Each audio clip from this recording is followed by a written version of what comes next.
Hey, this is Cameron Hawkins. You're listening to the Unbelievers Podcast.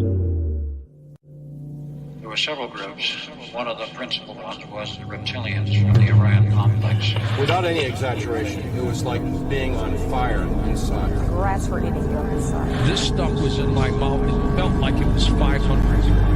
It was unbelievably hot. My first question would be, were you a member of the Church of Satan, a card-carrying member of the Church of Satan? I don't understand. There's always an argument for everything, you know? Just because somebody can fake something doesn't necessarily mean it's war, and we found a life form. And that's when I started shitting my pants. So for the person who called, I am carrying an alien. An alien baby, we cover it right here, okay? Okay. Something is happening. What is it? That's the question. So do UFOs exist? It depends on what you mean exist.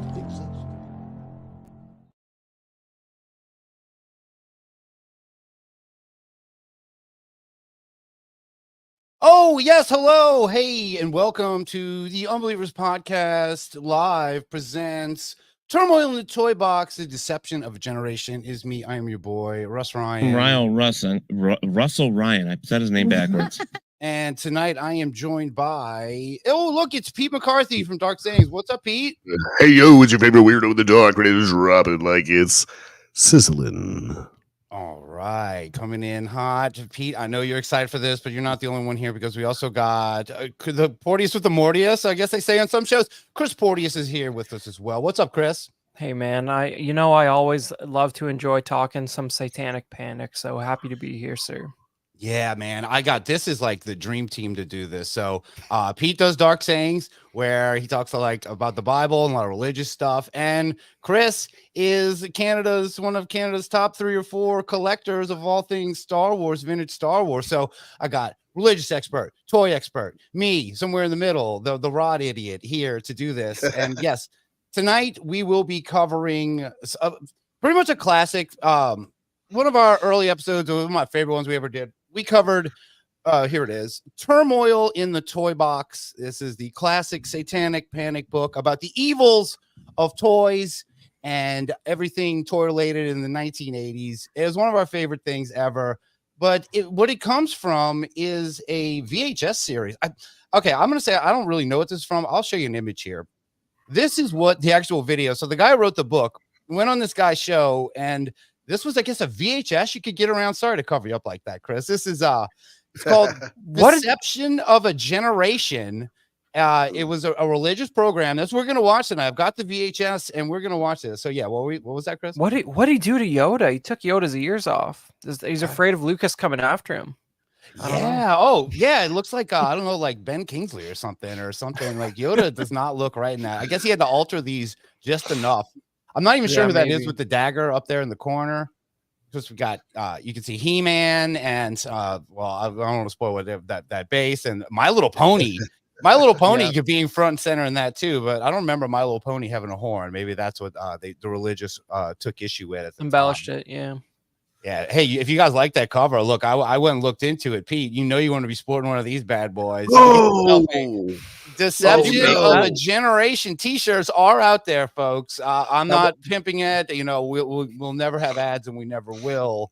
That wasn't you that made that. You actually found it organically. It was just there. I just looked it up, and when I was looking, I wanted to find the VHS cover image because I want to say so. Yeah, what we're doing tonight is we will be watching the full 1984 Satanic Panic classic VHS tape that I've got here, The Deception of a Generation. And this is what a lot of those great clips that we like come from. And I want to say, I know we cover this in an episode, but there's so much I couldn't cover as far, and the visual of this is great, but you all know clips such as Skeletor, the master of the universe. But there's also kind of obscure ones that I kind of forgot about. Things like in that aspect, Ken or Phil, what is it about Ken and Barbie here? So we get to watch these two guys. This religious host and the man who has discovered the evils of toys in America in the 1980s. And we're going to learn all about it. We're going to learn about stuff we didn't know before. I'm excited for this. Chris, I know you have never seen this before. That's right. At least not the visual of it. You've heard the audio. Pete, have you ever actually watched Deception of a Generation? I can't say that I have. I have listened to the episode countless times. Because I think it's one of the best. Personally, I love any of those episodes with that kind of religious undertone to it. But yeah, never watched the whole thing. No. Oh, this is going to be exciting. All right, so we're going to get into it tonight. I know, Chris, you're going to have some great commentary on a lot of the toys in here, and Pete, you can help me with the religious angle. All right, I already said that. So let me see if I can pop this into the old.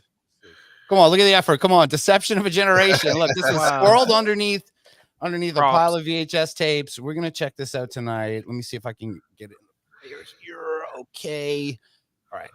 See if this still works. If I can pull it up, and okay, I've got the blue screen here, and we'll see. And we're gonna take our time with this. This is gonna take a little while. I want to say, all right, we got yes. His name is Squidhead. Yeah, we all know Squidhead. Squidhead's gonna make his appearance in here. A lot of our favorites are gonna make their appearance, but I've got something a little different tonight. So since this is 80s and it's kind of throwback, watching this, let me see if I can get this screen up here that somebody made for me. Watch this. Check this out. Oh, there we go. All right, so now we're back in the 80s. We got our old TV kind of hooked up here. Got the tape in. So let's get into it. And this show, whatever this is, I don't know if this was just on public access or it came out on VHS tapes or handed out in churches, in back rooms, in secret. I don't know what the original recording of this show even is, but I know it comes from something called the Eagle's Nest Ministry, which sounds sinister. Eagles feed for the Eagle's Nest. It's got to be public access of some kind originally, right? Or they probably recorded it and then tried to push it out on public access as well.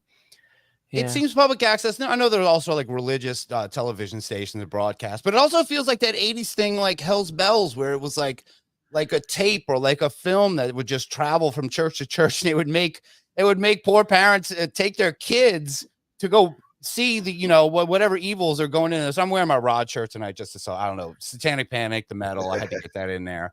I always look at this. Chris has got his Dia shirt. We're ready to evil it up tonight, Pete. Exactly. Pete, I'm just a simple button down, simple black shirt here. You're just evil tasteful as is. So simple, man. So I got the tape in. I've adjusted the tracking as much as I can on this thing. So let's get into it. And I want to say the Eagle's Nest. I know it kind of sounds like a sniper thing. I don't know if you remember, Chris. Is there some kind of like Naziist thing to Eagle's Nest? That there is. It might have been a fortress and or residence of some kind. Yeah. I do remember that detail from and I'll always give props to the original show that kind of turned me on to this, a show called The Kivecast, a vintage pod. When I did this episode originally, I had scheduled the host of that show to join me for it because he had kind of touched on an episode and it really fascinated me. It was very early on doing Unbelievers Podcast. And about an hour before the show, he canceled, but I had everyone lined up, ready to go. What am I supposed to do? I had to take the ball and run with it. So that's what I'm going to do again. So now the tape's in. Tracking's there. Shout out to Sky Payne and his music review YouTube that has blown up recently due to all this stuff. And I got a little ticker here if you want to know anything about us. Anyway, you guys ready? What's going on with the chat? You guys ready? Hello, Russ. Oh, someone's saying cheers, Tina. Yes. Tina is in here. Hello, Tina. Oh, you love Boner Yogurt. Boner Yogurt. Vintage Rebellion Pod. Everybody getting love. All right. Nice. All right, it's in. Everybody get ready. Get your popcorn. Get your cookie crisp. It's time to enter the Eagle's Nest.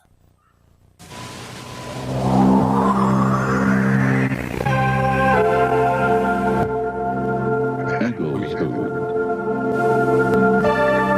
From the Eagle's Nest. With Gary Greenwald.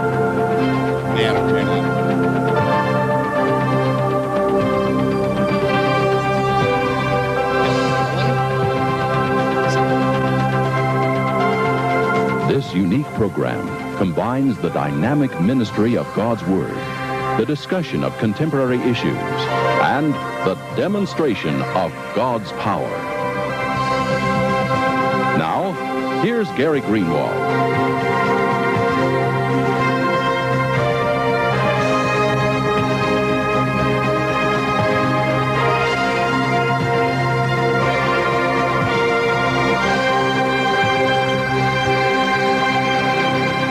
Oh God, hold on. Okay, so great intro. It does make me feel like this doesn't seem like a TV intro. Maybe I'm wrong. And yes, is he the Christian Deanie Petty? We don't know. He is a little bit like that. I think he's purely American though. Deanie Petty being the Canadian TV host. But Gary Greenwald, we got to see all his great looks already. But he's got, this is a 3-parter. They're all with the same guy, all talking about toys and cartoons. And this is 1984, but he is dressed like it's 1977 and it's disco time. So let's jump in. And it did have that Powerful creepy collar. eagle statue. You saw that on Chris. Yeah. I gotta mean, watch it's such a muddy image, but that collar just punches through the grain and the celluloid of the VHS, you know. All right, so his machismo and Christianity is popping through. Let's get into it. Let's go. Hello, I'm Gary Greenwald, and over the past several years, the Eagle's Nest Ministries has exposed certain things like rock and roll music, Dungeons and Dragons, marijuana, and even the New Age movement, and now we feel there's another attack upon our society. If I say something like wicked witches and demon clouds and spell books and even the zone of eternal evil, what comes to mind? What do you think of? What do I think of? Okay, the zone of eternal evil sounds really cool, but it's hard to find his other thing. If anyone can find his other things, he's like, I've already exposed marijuana. That's taken care of. We're done with that. Heavy metal music, got that. Check that off. That's taken care of. The Hell's Bells already took care of that. That's their angle. And what was the other one he said? Marijuana. Dungeons and Dragons. Yeah, it was probably just some talk radio or something that is lost to time. You know, he's probably covered it all. Yeah, it's this show. I don't know why the toy one is the one that seems to hang around the most. Like, this is the one that's still around. Yeah, Johnny is alive. I agree with that. Gary B rocking the pedo stash. Yeah, everybody's loading a fake stash. Is it fake? I think it's just very well groomed. I think he's very well groomed for this. I think this guy was probably laying more pipe than the Mario Brothers before his come to Christ moment. Everyone who is super religious always has that kind of thing to them where they're like, you look, I did the most debauched stuff ever. But no, I'm going to tell you how you should be living. It's like, you got to party. Yeah. Why can't the kids party? I mean, look, I was addicted to foot jobs, but now I found Jesus. Yeah, so no foot jobs for anybody. We're going to judge you. Exactly. And the best part about this is, now this is the book of the guy he's going to be talking to, Turmoil in the Toy Box. We're about to meet Phil Phillips. Phil Phillips, Gary Greenwald, both great names. I know I've pointed that out before. But this is what happens when you run out of satanic things to talk about. Marijuana's done. Rock music's done. Dungeons and Dragons done. What's left? I don't know. Toys and cartoons, I guess. Thank you, Boner. You know, I was just thinking, I'm looking at this picture. I'm looking and I'm thinking that his head reminds me of an early 90s professional football helmet. It's lacking a chin strap, though, which could help. Well, if you like this hairdo, let's meet the guests tonight and answer all these questions that Gary Greenwald has. Do you think of a coven of witches or a seance? Watch now. Oh, wait.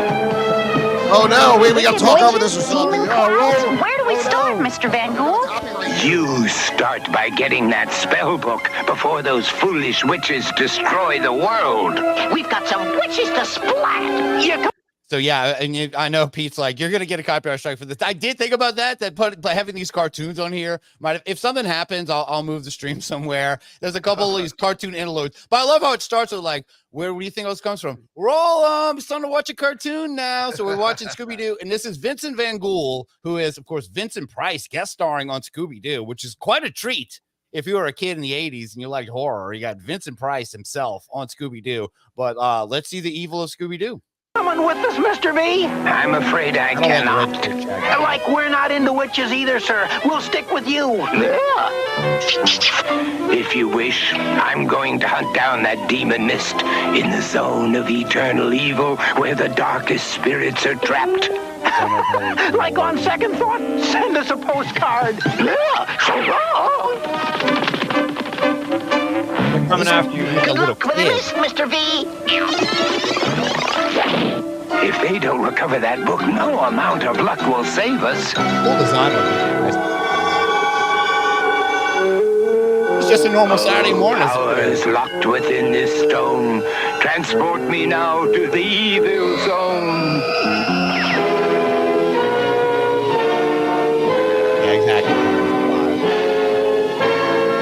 I hope I find that mist. I this is the first thing. Oh no, the mist. Look who's coming through the mist. So this is one of the things you talk shit about about the Scrappy-Doo era of Scooby-Doo. Scooby-Doo original, everything was bullshit. There was like everybody was just a guy in a mask. This is a legit sorcerer with a pendant.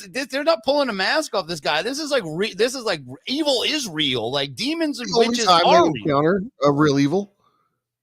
Yeah, this is actually happening because a lot of people tune out that old Scrappy-Doo era. We love all the classic ones. Well, Scrappy-Doo's a shit. Wow. And I didn't realize they had that little. I forgot there was that other kid who was like a tag-along in it. All right. Yeah, who was that guy? I have no idea who he is. Just adding characters to this old aging cartoon. But the fact that Scooby-Doo outlasted almost every other cartoon ever, so you got to give him a little props for that. All right, Gary Greenwald, I see you coming through the mist and the folklore to tell us what's wrong. Let's go. You know, you've been watching a Scooby-Doo cartoon, and it's amazing to me to see what's being brought forth in a cartoon. We've seen spell books, occultic amulets, we saw a crystal ball, astral projection to the evil zone, all of this in a children's cartoon. Now, I've got a guest today. His name is Phillips. He's from Texas. He has been involved in missions work in his life, and he has now felt called to study the effects of cartoons and children's toys and even TV programs upon our children today. And I'd like to introduce a young man. And Phil, God bless you, and it's good to see you today. It's a pleasure being here today. Gary. Now, Phil, I'll tell you what, 14 years ago, Scooby-Doo was a lot different than what we see today. And I could hardly recognize it. Can you tell me what's going on in this cartoon? Yes, there's a vast movement toward the occult within the cartoon and toy industry. Most people don't realize that 80% of all cartoons deal directly with the occult, and 40% of the toys on the market have occultic influence, and these are the most popular. And these are hard numbers. He's got 40% of the toys. Like, how do you know every toy? Like, what, a Frisbee, that kind of went against it. That's not satanic. You know exactly. Oh my God! I love Phillips, man. You could set your watch to that haircut. He learned to speak a few days ago before coming on here. It looks like it. It looks like it just had like a nice like brush of paint on the top. Like the break in the color there is just so extreme. You know, that's remarkable. It's like it's such structure. And he's kind of like a boy up, Trump. I gotta say, this could be Baron Trump for all I know. Like he's got a very Trumpy look to him. I think, look, his body's a little caked up. Look at how big his arms are. He's got some, I don't want to say he's muscular because that's not the case. I'd say more like Thanksgiving Day parade balloon with a greasy haircut.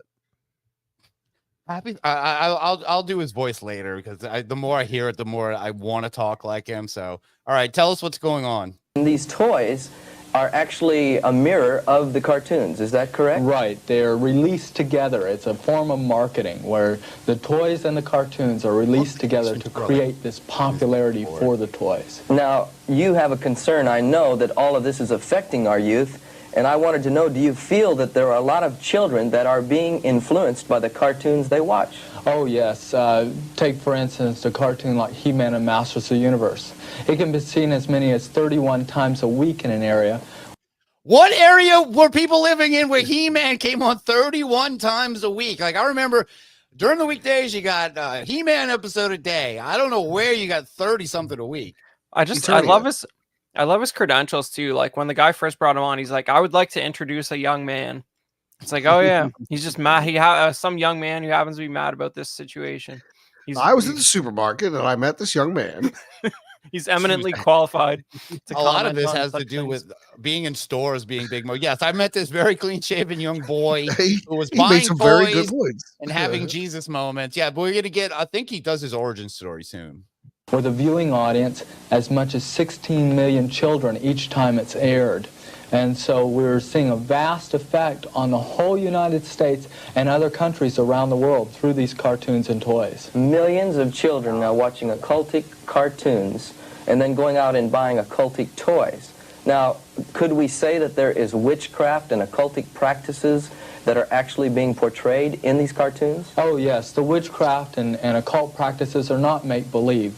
They're taken from actual witchcraft, actual pagan religions, levitation, mind control, astral projection, and other forms of witchcraft ceremonies are portrayed within the cartoons. All of these things are portrayed in the cartoons? Yes, very much so. Well, then we could suspect that there's some kind of a spiritual force behind these things to program our children. Oh, yes, the children receive this. Yes, I'm the most agreeable man alive. Like, oh yeah. It's like, well, yeah, that's why I'm here. What do you think? Wait, you're saying that these toys might be like against? Yes, you actually nailed it, Gary Greenwald. Yeah, that's. I mean, it's interesting. He's sort of acknowledging that all this pagan witchcraft and stuff exists, and it's something you really got to be out there watching out for, because your children are going to get into it, and they're going to compromise their immortal souls. It's really hard times out there. These guys are really thoroughly afraid of this situation.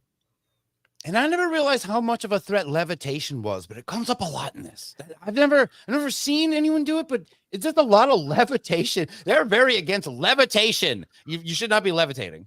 Well, are you familiar with a man known as Chris Angel? Oh, yes. Because he was pretty good at the levitating. Yes. Yeah. Right. He had a really good song too. I believe it was called Mind Freak. Yeah, from Sin City. Yeah, he was doing it well. Very different light than we do. Well, Lynn, before we talk about that, let's go into another Scooby-Doo cartoon, and let's see some of the occultic and witchcraft influences that are very blatant in this cartoon. Let's go to Scooby-Doo again here.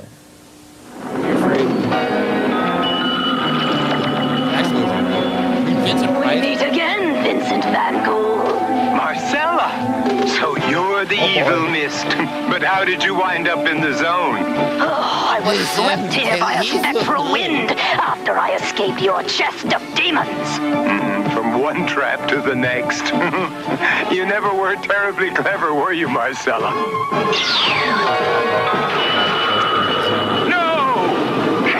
Oh, yes, Van Gogh. While you rot here, my sister witches will set me free at last to haunt the heavens and the... In a short while, Vincent, my loyal sisters will rescue me from this zone. I wouldn't count on those three witches if I were you, Marcella. Oh, I do appreciate your concern, but with the Book of Spells, they can't fail.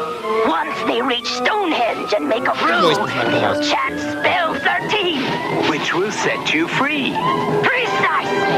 And I'm afraid you can't follow me, at least not without your lovely necklace. Sorry, I got to pause. That is a great depiction of Vincent Price. I mean, it's a well done artist rendering of him. It's really cool. What really blows me away here is this on screen text attribution appears to be like in the correct font for Scooby-Doo. So it's like they really went above and beyond here. That I don't know how they figured out what font was what. These Weekend Warriors back in the day, but they had, unless they summoned that clip from the network and they put it on there. That's like very diligent work there. I don't think they did, because we're going to find out a little bit later how lazy they were and some of the stuff they show us, because I think they just tape it, but they did go through the effort of editing and putting this in, and it makes it look a lot more professional. If anyone's getting copyright strike over this, it should be Eagle's Nest Ministry and him for putting this on. I don't know if he got permission to do this. He's like, hey, can I use your cartoon to talk about how shitty you guys are to kids? This isn't on his channel, right? That's not a thing, right? It's true. He was baiting me the whole time. He's like, eventually this one guy will start making fun of me, and then I'll get him with this. All right, come on. That's why I paused it. Let's get through the Scooby. Get used to Mr. Van Gogh, I think. He'll be staying here quite a while. Woo, woo, woo. We made it, Stonehenge. Well, now let's get spell 13. What's that witch movie everyone loves? They're about to start their spell. 80s Daphne. What the fuck was that? I forgot about 80s Daphne. No. All right.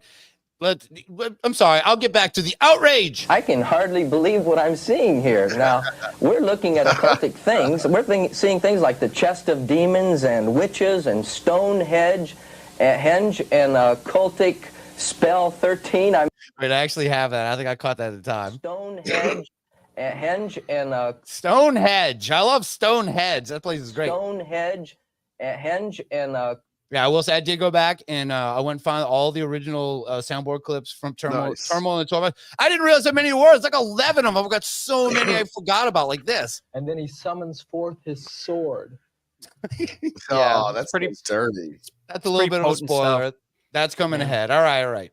I mean, we're talking about satanic things here. Now, Phil, it's becoming obvious to me what's going on, and I wonder, how did you get started in exploring all of this? I mean, how did you get into analyzing?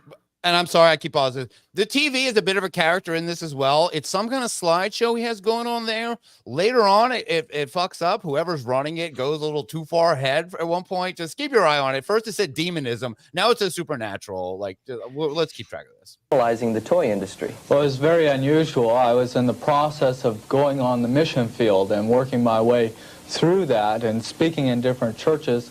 The Lord directed me to go on a 14-day fast.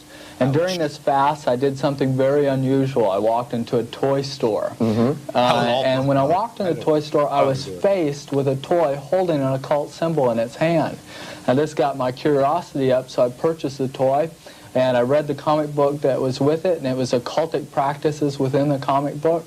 So I talked about it in the church I was in that night, but I didn't think much of it. I threw it in the back seat of my car. About 3 days later, I was driving home from these series of services, and the Lord spoke to me about what happens when a child plays with a toy and how they project themselves with their imagination into a toy, and they give it life, character, abilities, talents, and they set the surrounding around the toy. Now, wait a minute. Now, yeah, well, hold on, wait a minute. Now, that is a very... I'll give Phil Phillips a credit here. He's really good at concising his origin story with this. He's like, look, I was on a fast for 14 days. I've never been on a fast for 14 days. If I haven't eaten for I don't know, like a day or a half or so, I get a little weird myself. I might even wander into a toy store or a church for that matter. Now, I don't remember for sure which. I'm guessing he got like a Skeletor or something because that's what I wanted to bring up. What toy came with a comic book besides He-Man toys? Yeah, that's probably it. But, it's funny how, like, the Lord saw Skeletor, and then he waited 3 days to decide whether Skeletor was no bueno or not. He an extra 3 days before he told Phil Phillips he should not have that Skeletor. Well, in the Lord's defense, 3 days is kind of his thing. Yeah. That's true. That is true. Yes. There's a lot of come to Jesus moments to come to Jesus in many ways when you're Phil Phillips. But it sounds like he bought it. I don't know. If some guy told me he hadn't eaten in 14 days and he wants to come and speak to the church, I'd be like, let's just wait to have a sandwich. Like, let's get you a little settled down. I don't know what you're into. You're walking in here with a comic book and an occultic toy, and then you throw it in your back of your car and just completely forget about it. Churches don't let like hallucinating 21-year-old men have the sermon anymore. They gotta bring that back. Things were fucking loose as shit back then. You could do it. All right, so he's gonna stop him right here as well. Let's let Gary Greenwald get his say. Now, you're saying a child actually projects himself into the toy. Can you say that again? Because I think that's a real key here, that the cartoons have this kind of effect upon the child and even the toys. Yeah, the toy is a lifeless hunk of plastic.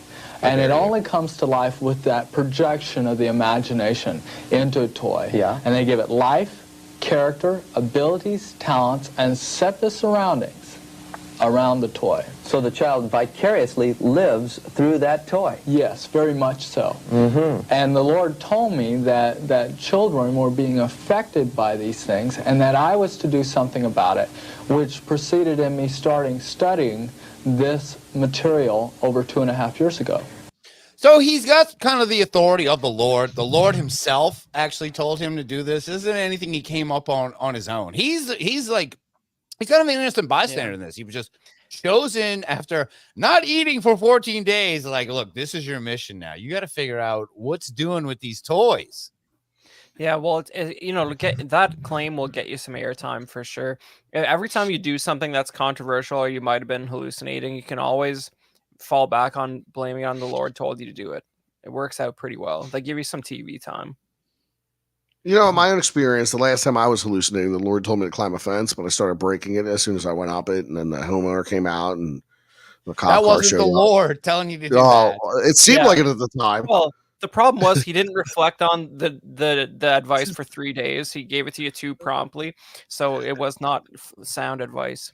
Yeah, you know what? That's a good point. That's a good point. I think 3 days is a good window. But the way these guys talk, man, and Gary Greenwald, the host, too, a lot of times he acts like he was just birthed. Like he doesn't know. He acts like he doesn't know shit about anything at some points. And Gary Greenwald acts like I'm just here. God told me to do all this. And the host is just like, oh, geez, wait, is this really going on? You'll see. There's some more examples coming up. Well, we've seen over the last several years a slow, subtle occultic influence in our cartoons, but it's become so blatant. When do you feel this blatant turn towards the occult and witchcraft really took on its momentum? Well, there's a cartoon called He-Man and the Masters of the Universe. Uh-oh. Now, He-Man and the Masters of the Universe really broke the ground on this cartoon occultism. In fact, it set so many records. It was turned down by all 3 major networks, by the way. It was the first cartoon to go through independent TV stations as a first-run cartoon, and it covers 95% of America. So you're saying He-Man So many great stats, though. 95% of America, the poor 5% of America that is deprived of their He-Man. 40% of these evil toys. Stat man, you can't argue with this guy. He's got it all down. He's ready to debate. Now look at the screen. He-Man's up there. So whatever we're seeing, I guess they're also seeing. This is great. So we're getting into it. This is like, what is the ultimate occult thing? I know you're going to pull some obscure bullshit later. He-Man. An occultic forerunner to really blast this into the public's eye. Oh yeah, the cartoon people have no problem getting another one through. They say, well, it's just like He-Man, but He-Man was such a tremendous success. In fact, it got as much as a 22-point Nielsen rating in many areas when it was shown, and that's market control, as you know. Well, I think what we should do is let's watch on the screen right now and see an opening to a He-Man series. And see some of the occultic overtones Cartoon time as we again. begin Roll this. 'em. We're going to play a little segment here showing the transformation of He-Man. Watch out. Power of Grayskull.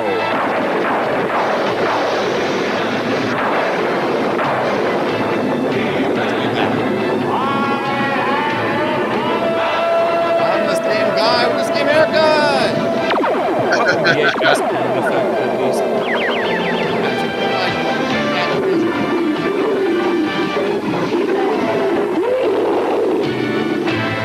Well, now, Phil, here we're seeing a transformation of He-Man from a wimp, like a Clark Kent type of character, to the He-Man, and he says something like the power of Grayskull. Is that correct? Yeah. Right. First off, he knows I wouldn't consider him a wimp before. His body is kind of, he's way more ripped than any of us will ever be before. Oh, yeah. He could He-Man.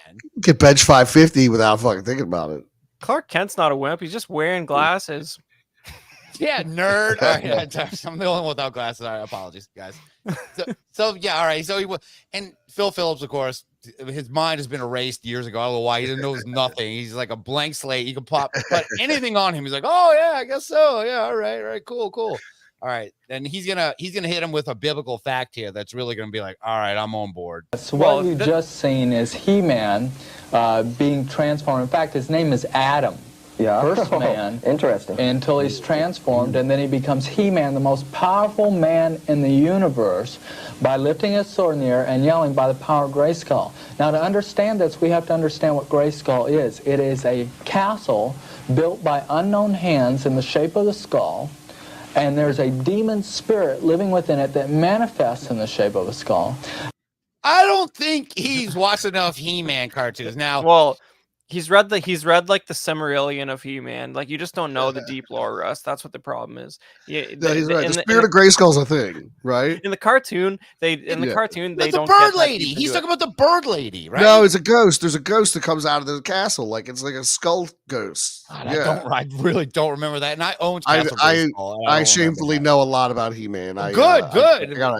I got a thing for He-Man. Like, now I feel like Phil Phillips. Okay, tell me more. There's a Look how engaged he is, though. Like, he's really into this He-Man lore.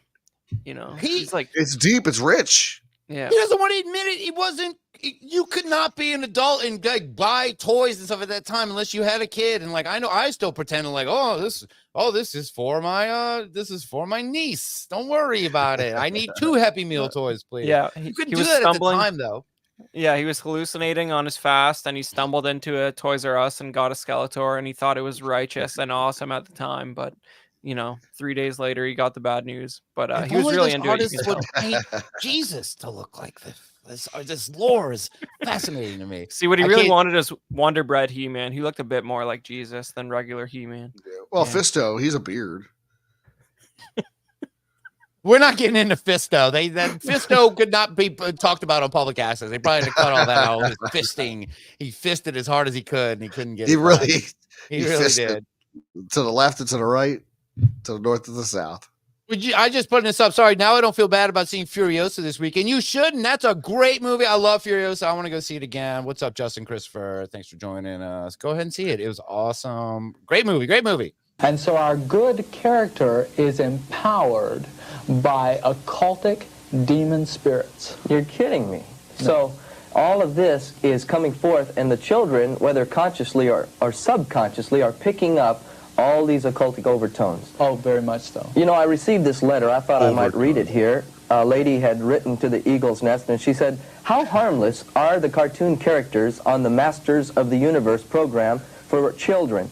My sister-in-law allows her son to watch this television show, and he also has all the characters, He-Man, Skeletor, who you see on the screen right now, and the Castle of Grayskull, to which this little 2-year-old boy repeats from the show by the power of Grayskull." Here's a little boy repeating, 2 years old, by the power of Grayskull, and she says he holds his hand up, saluted to the sky. So a 2-year-old is actually learning these things. Well, the Bible says, "Dear children, let nothing take God's place in your hearts." The parents who watched the Eagles Nest already gave them these things. And 2 years old. Yeah, I don't know. 2 years old seems a little too little to care about He-Man that much. But if you're buying you the toys, there were other 2-year-old appropriate toys like Little People and things of that. Cabbage Patch. Yeah, exactly. Little kid toys. Yeah. Dude, did you hear last week there was a story going around that Sacha Baron Cohen is the new Skeletor in a live action movie? Borat is the new Skeletor, bro. I don't believe it, man. That's been in development hell for 20 years. I don't ever think the new He-Man movie's coming. I guess, but there's been new cartoons, so people are working on the IP. Yeah, but they're like everyone hates him because Kevin Smith. I hate him too. In there. Yeah. I haven't watched it. I don't know. Well, I like Kevin Smith. They look good, but they suck. And I did the modern. I'm sorry. Anything. It's just it's a modern incarnation of an 80s IP. Of course, it's terrible, Pete. What do you? Yeah, it's made for modern audiences, so it's got no teeth. Well, the other thing about it is Kevin Smith is a little too old to have been into He-Man. Like he's like a little generation above. Like he's slightly above. Like he was kind of raised in like the late 70s when that age when he would have been into cartoons. He didn't give 2 shits about He-Man. Like, oh yeah, Kevin Smith's into all this nerd stuff. It's like. He was in high school probably when fucking He-Man was out. All right. He was not watching He-Man. Is this new He-Man cartoon even satanic? Is it even like getting the kids into like devil worship and shit? Or it's not? Hope so. No. The only good modern adaptation of He-Man is the Four Non-Blondes song. And I'll just leave it at that. When Adam sings What's Going On, that's my He-Man. That's my modern day He-Man. I like the 2000X series. It's not bad. All right, well, we're getting OG, and you can see Skeletor just taking over this fake TV screen, whatever this is there, with this weird Revenge of the Sith Vader head logo in the back. I don't know what that window is doing back there. That is somebody's house. Like if you watch this, traffic goes by. Oh, does it? Okay, it does. Right. This is not a set. Like traffic will go by in that window. Like things happen outside. Oh. Yeah, that's me being a real weirdo. Like I'm watching the window while this is happening. I'm nosy. It's like that morning show where people go by the window and wave, but no one's coming to Gary Greenwald's house. This is like this is like the original version of Tom Green's house. When he does talk show from there. Yeah. Yeah, kind of tying into something we're working on too. Yeah. Actually, Count Smocula from our very first episode. That guy, his band played on Tom Green show. We found that recently. All right, back to He-Man. Right. And He-Man is being lifted up as a god, and many children are receiving him as such. In fact, I was talking to one lady, and I've heard a number of experiences like this, but she said, my little boy was in the back seat of the car, and a radio preacher came on and said, our Lord God, the master of the universe. And her boy jumped from the back seat of the car and said, Mommy, God isn't master of the universe, He-Man is. What? There it is. A little boy said that He-Man is the master of the universe? Oh, even more so. I've got another one. My dad was talking about my presentation in a church, and a little boy was seen Hit afterwards. the like button. He said I it, didn't even guys. do the presentation. And afterwards, he was seen in the parking lot. Now, this is a kid growing up in a Christian home, going to church, Sunday school, the whole shot. Right. Out in the parking lot with He-Man in his hand, running around in circles saying, He-Man has more power than Jesus. He-Man has more power than Jesus. He-Man has more power than You heard Jesus. it. You heard it. He-Man has more power And than of Jesus. course, the classic. He said, Mommy, God isn't master of the universe. He-Man is. No kid said this in these letters. I want to see these letters. I've never bought this. Man, I just hope some like early 2000s grindcore band like sampled that for like the intro of their song. You know, that'd be great. Well, you know, look, I mean, Stonehenge. it gets into an area of semantics here. If we're just talking about pure physical power, I'm sure He-Man could do more push-ups than Jesus, but you know, that wasn't Jesus' focus. Yeah, I like this. Yeah, just shut that stupid kid up. Yeah, you're right, a silent echo. But I don't know. He's making some good points. He-Man has more power than Jesus. We don't know about that. All right. The fact that the kid was like, oh, it's just because whoever this preacher was said masters of the universe. He's like, master, no. That's not the masters of the universe. That's like the master of this church. But yeah, He-Man. the preacher was probably watching the cartoon and it got into his head. You know, he needs to focus. Yeah. So he's gonna get into. We're gonna learn a little more that Phil Phillips is very into He-Man lore, but he also is bad at pronouncing shit. And I think coming up, he's gonna mispronounce some big He-Man terms that everybody should know. So we can assume that millions of children that you say watch these programs are having their minds transformed from reading the Word of God or believing what the Bible says to believing what the cartoons are saying. They have that kind of influence on their mind. Right, they're taking on many gods. Many gods. Well, let's look at what this is spawning in our toy stores. Each cartoon is spawning little toys that represent the cartoon. Is that correct? Right. All right, then I'm going to show you a He-Man figure here. And he's got this, what do you call this sword here? Well, that's the... Okay, I would say if you are like super religious in this and you're like, hey, look at this new toy I got. And it's Skeletor of all things. I mean, Skeletor is pretty fucking creepy and demonic. I'll give it that. And yeah. His accessory doesn't help him. But I don't know if you guys ever watched the show The Toys That Made Us. They did an episode about the kind of the creation of the whole He-Man world and all that. You know, it was to sell toys and everything. It was based off. It was like a Conan ripoff. That's what they kind of put forward. And I'm like, yeah, there's good, there's evil, and we make this guy. We got to make him look like the most evil guy in the world. It's like, yeah, he's supposed to be satanic looking. He's the fucking bad guy. He's the guy that the good guy's gonna go get. That's the whole point. And he's like, oh no, He-Man's evil, but Skeletor is even more evil. It's like, what? Well, that lighting is making this figure look a lot more awesome than it actually is. Yeah. If you have like that looks pretty great. Oh yeah, the regular one does look. I mean, Skeletor does look, pretty like the real one. But here that side lighting is really accentuating his features there. Yeah.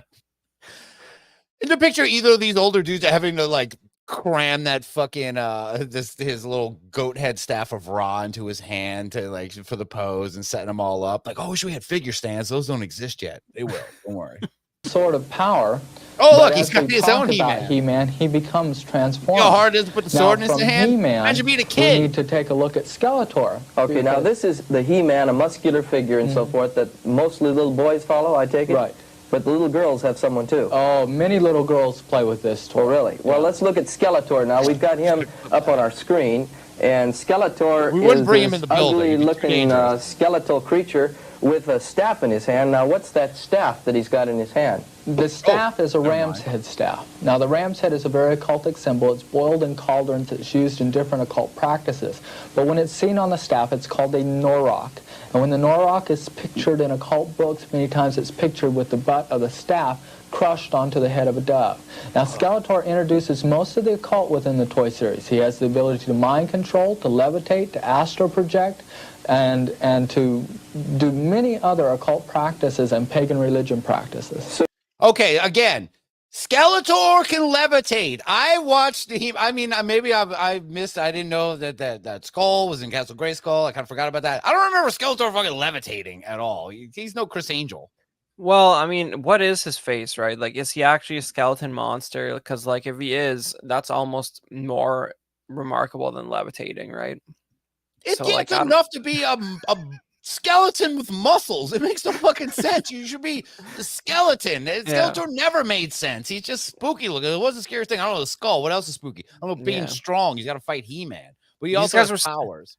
These guys were still a couple years out from the awesome and stupid Dolph Lundgren movie. With that's a pretty potent version of Skeletor. Like, was it Frank Langella or something? Yes, Frank Langella as the original live action Skeletor. And someone in here mentioned, Tila. Tila, unfortunately, I don't know. They didn't bring it in, but they did bring up the fact that he's like, I guess this is just for boys. He's like, oh yeah, it's all boys. Actually, girls are really into He-Man too. It's like, they were not. You guys are not kids. I was a little kid at this time. Girls didn't give two shits about He-Man or Shira, really, which they kind of do get into also. Well, when he's holding He-Man, he's like, oh, this guy's pretty muscular. He has a sword. He's pretty based. Like, are you sure this guy's evil? Like, I mean, like, he looks like he's kind of hot. Like, he's got a loincloth on, and he's holding Skeletor. He's like, is this the same mold? Is everything the same mold? He's just paint him different? And he's like, I don't know. Like, I'm not getting that deep into it. Can you imagine the comics? Yeah, I feel like this guy is thinking about his full He-Man collection at home while Phillips tells him how evil it is. He's. You see, Ram Man can ram things. He's a man. And he has a spring. Ram Man's actually cool because it's like, all right, Ram Man will not be brought up in this. He actually kind of reminds me a little of Ram Man. Back there, put a helmet on him, and Phil Phillips could be Ram Man. You're telling me little boys, for instance, could watch Skeletor with his staff of power here, and they could. And you say this was actually used to crush a dove that represents total satanic power. Maybe, Justin? Of course, we know that the goat's head, the ram's head, represents Satan anyway in the occult. So little boys are really being programmed to evil. And where does Skeletor live? Well, Skeletor lives in Eternia with He-Man. Now, wrong. It's called Eternia. They say it in the show like every episode. Eternia. It's not Eternia. I know that. I'm not a big He-Man head. It was Eternia, right? Well, that's what the playset's called. That's all I know. It's probably true. Yeah, he's probably got the deeper look. Actually, in the comics, it was called Eternia. That's like that 7-foot tall playset. That's too cool for this guy to have. He can't travel in his car with that thing to like do all these demonstrations, Like he did bring this. I wonder if that Skeletor he has the one that was in the back of his car. He's like, I just been bringing this thing around. I'm trying to keep it in good condition. Don't play with it too much. Like, I'm trying to keep it nice. Have you ever tried to contact this guy?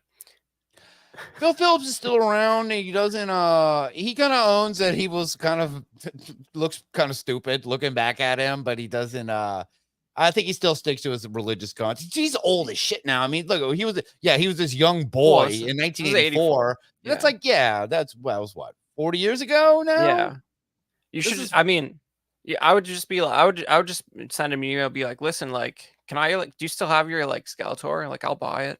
I want the Turmoil toy box Skeletor. All right, Justin Christopher. Program. Yeah, I know, to have the actual one. Man. What was the face-changing man? He had a helmet with 3 sort of different faces. I'm not going to say it because he actually comes up in this, Justin. He is very satanic. He's one of the most satanic. We're going to learn a little more about him. But let's get back in. Eternia is a good world that they live in, and we'll see some things about Eternia a little later on. Now, who lives in Snake Mountain? Well, Skeletor lives in Snake Mountain. Could we talk about Snake Mountain for Sure, just a let's minute? take a look at it. Now, we have a toy that we got at the store, which is called simply Snake Mountain. I thought I'd get this toy up here if we can get that on the screen. And here's the snake and all. I mean, this is definitely an occultic toy. I mean, anything with a snake is definitely occultic.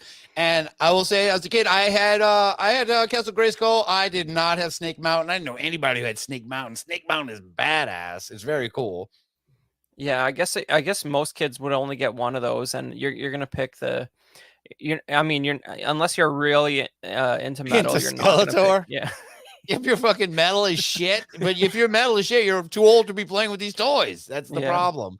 It's a cool toy, but I think we all kind of know where this going. At least perspicarious listeners of Unbelievers know where we're going here. Here it is. Come on, Pete. You gotta get back on. This is the time, buddy. And it's got an interesting little feature here. I'm going to turn it on. It can actually transform your voice from your regular voice to that of an occultic hero. Is that correct? So let's get a Skeletor type of voice. Let me turn this on here. I think I'm getting it too loud. Skeletor, the master of the universe. Does that give you kind of an example of... yeah, you should he doesn't laugh at all. He doesn't see the humor in it. He's too humorless. And that is one of the greatest moments of any of this. The whole religious movement, the fact that Jesus existed is enough for me to make this moment happen. The moment that this religious host has to hold up this toy and make it say, Skeletor, the master of the universe. And he's so into it. Wait, I gotta do it. Oh, we do a visual one here. Here we go. Skeletor, the master of the universe. I mean, watching the video, I guess, is visual enough, but just to kind of emphasize how classy this. And I'm noticing back there, hey, I'm sorry to everyone in the chat mentioned Tila. I see Tila's on the screen back there. She doesn't get a mention, but whatever slideshow's going on, Pete, you're back. I can just take it back. You can see your favorite part ever. Here we go. We'll watch. Here we go. Now, we have a toy that we got at the store, which is called simply Snake Mountain. There you go. I thought I'd get this toy up here if we can get that on the screen. And here's the snake and all. I mean, this is definitely an occultic toy. And it's got an interesting little feature here. I'm going to turn it on. It can actually transform your voice from your regular voice to that of an occultic hero. Is that correct? So let's get a Skeletor type of voice. Whoa. Let me turn this on here. I think I'm getting it too loud. Skeletor, the master of the universe. Does that give you kind of an example of... you send that to Sacha Baron Cohen. He needs to... this is the voice he should... Like, who do you play? I'm Skeletor, the also, master of the universe. Like, occultic hero, that's amazing. I think that's going to be my new name on Discord. That's a pretty good. Cool name. I never... It's the thing, it was a simpler time. Most people didn't fucking pull for the bad guy, especially when they were like, nah, I'm Skeletor, see, and I'm an idiot. Like, all Cobra Commando, they were all dumb. Like, they didn't want you to pull for them. I never did. As you get older, you might, because you're like, yeah, the heroes are kind of lame and stupid. But at the time, you were like, yeah, well, you're there to get your ass kicked by He-Man and Fisto and all the Man-at-Arms, sure. All right, we got to see the aftermath. And you're right. Phil Phillips doesn't even crack a smile at that great performance, but he just goes right in. You should see the commercial they play with it. You know, it transforms your voice into that of an evil. So little children would actually use that to even identify more with these occultic heroes, right? Oh, yeah. I am Skeletor. Hold up. I think it would be interesting. Sure.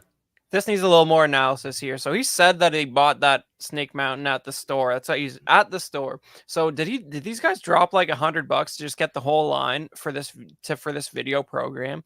And if so, you got to imagine this dude, putting all this, opening it up, putting all the stickers on and stuff, just having a great time setting it up, just so he could plop it on his lap for that one shot. And now it's gone. Wait, a Snake Mountain must have been at least $20-$30, and then you got like a whole table of figures there. They got Bono Yogi popping. He says you can get a snake mountain for about $100. Yeah, but you got to make sure that the mic works and stuff. Like, or it's even there. It's complete. Like that's the things collectors care about. Yeah. And yeah, you're right. Back then, I mean, I guess still now, but a lot of these toys, you had to put all the stickers on them and do all that. It's a lot of like work to get them things going. And you had to put, this thing required batteries, had a microphone. Of course, it does feel like this first time you ever picked it up because it feeds back. It's like all crazy. He doesn't know what he's doing with it. Yeah, I'm not sure why it was giving feedback unless he was on a speaker in the room. It's the lapel. I think it's a lapel mic. Yeah, that's what I was thinking too. I don't think your regular Snake Mountain mic would feed back like that, but he has a mic on his chest and he's putting it right next to it. Yeah, but shouldn't it need there to be a speaker in the room that his lapel's going to? Anyways, I don't know. I don't know what's going on. It doesn't make any sense to me. Or one of these dudes is some kind of Android and they're getting some kind of interference from that. I guess I think I know which one it is. It's Snake Mountain. It's Snake Mountain feedback. It was too close to the snake speaker. Yeah. Yeah, all this Jesus talk. Snake Mountain doesn't want to be around you guys, and it's not for you. It's for the evil kids, which I identify with. Interesting if we went to another video showing even more of the occultic overtones in these different characters. So let's go to another He-Man serial right now showing the occult. Oh, roll on! It's cartoon time again. Facing you, He-Man. Perhaps the greatest of your life. Have you ever heard of the Star Seed? I thought it was a myth. It is no myth. It is real. And it is right here in Eternia. Let me show you. Of course, he's heard of it. Eternia is an unusual planet. We mean Eternia. But we are located directly in the center of the universe. It was here where we now stand that the explosion took place which created the universe billions of years ago. At the very center of our planet, there is a small piece of the energy left from that explosion. The very energy which set the stars burning and the planet spinning. The Star Seed. Speak a thing to the Star Seed and it makes it happen. It can do anything. It is all powerful. For untold ages, the location of the Star Seed was known only to a chosen few of the cosmic enforcers. But its location is no longer... Wait, bring on the cosmic enforcer, sorry. ...a secret at this very moment. Skeletor is tunneling his way to the center of Eternia. Can you imagine what would happen? Okay. Interesting clip of He-Man, very random one as well. And I can remember, I was like a little kid when this was on. Like when Sorcerer started going on, I'm like, all right, when's somebody gonna get punched? It's kind of like watching the Hulk if you're like a little kid, the old TV show Hulk. It's like, I don't care about him doing laundry with this lady. Like, when's he gonna turn into a monster and go fight people? That's what I'm waiting for. And I think that's what kids were too. There's like a deep lore, star seeds and shit in He-Man. There was that explanation of the universe was slightly more scientific than Genesis. She talked about the Big Bang a little bit. Yes. They don't like that. I'm sure they must hone in on that surely. Because I don't think they do, which is funny because that's the first thing I thought too. I'm like, oh, they're gonna really like key in on this, but they're not. I think that even goes over their head, Pete, which is kind of weird. That you would think I don't know if the creationism thing was a drum that people were beating back then. I think the satanic panic was such a focus that the age of the earth would come later, Yeah, I'm worried about what Skeletor has in his hand. I don't care how this stupid cartoon. Yeah, this is the whole point of contention I have with this whole thing. They don't like Starseed. I know they go in on Starseed because some reason I have a clip. This will be a spoiler. I have something that says Starseed is all powerful. Oh, come on. Is this possible, Phil, as we're watching this witch talking, she's talking about the creation of the universe, how it You got no, you're watching this comment. Witch over here. He said witch. He kind of censored himself, which is great. Good on you, Phil Phillips. It was created with a great big explosion, or what some of the scientists would call the Big Bang Theory today, which totally throws out creationism. And then we see her saying that Starseed is all-powerful, and she mentions Skeletor and Castle Grayskull, which we'll get to a little later. But all of this, we're seeing such occultic overtones, and this segment we just played was not something we looked for. We just turned on the TV and recorded the first segment we saw. Isn't that correct? That's right. Well, that part, I don't know about that. And that also shows the laziness of this. Yeah, they put those little things. Maybe they just happened to catch the Vincent Price Scooby-Doo. Maybe just happened to catch this very occultic moment, and they're like, we just turned it on. It's just what happened to be on. I tend to actually believe it, like that they weren't like sitting there watching hours and hours of He-Man. I mean, it's coming on 32 times a week where they are, so I guess it's not too hard. It's like The Simpsons in like the early 2000s. It was just on for hours a day. Wall to wall, like evil stuff. So they wouldn't need to look far. Like you're gonna see Skeletor or something. Okay. All right. Yeah, and they did touch on creation, Pete. They're a little mad about a little that. A little bit. It's not the main focus. Like, you kind of completely undermine everything our Bible tells us. Anyway, we're more worried about those rippling evil purple pants. Yeah. I want to get back to exposing some of these characters that we see in the cartoons. So, Phil, would you tell us about the characters we're seeing on the screen right now? Well, we have a good versus evil here. What's wrong? Here we go. But the good is empowered by satanic power. This is Tila. They call her the warrior goddess or the patron saint of all warriors. You notice that she's wearing a cobra head breastplate and has a cobra head staff in her hand. Now, the cobra is the symbol for demonic power and protection.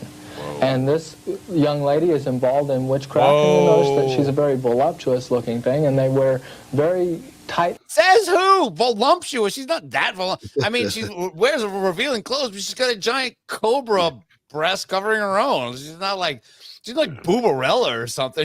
She never wears that thing on the cartoon. In the filmation, she never wears the cobra. No, she doesn't. That was an accessory. They didn't have shit to put with her because He-Man had all his they had a certain amount of plastic they had to put with each character, I guess. You're really just hearing more about what he's into, he's revealing his hand a little bit too much. He's like, this figure's pretty great. Tila has been on the screen for a lot. Yeah, the Tila figure is a lot better than the actual character. I'll give it that.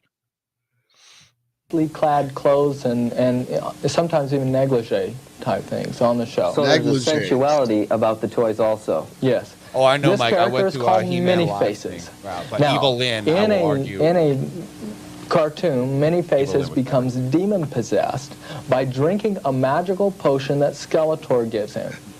Now, he is released from that. He becomes a good character, but he still has the demon living within him, and every once in a while it wells up inside and makes him an evil character again. So he crosses back and forth. You mean little children with the Many Faces toy. Now, I've got the little Many Faces toy here.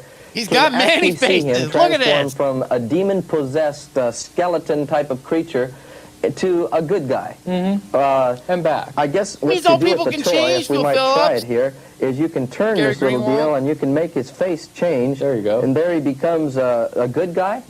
And then the little child can... There's several faces, the Many Faces in this little toy, which change, but you can become a skeleton creature, and we could go around to the different faces. And this is we could, but I've never played with this toy before, and it's really hard to turn his head. I think he had 3 faces, but he's just like, all right, I'm not looking like a complete idiot. There's a monster, a robot, and a human face.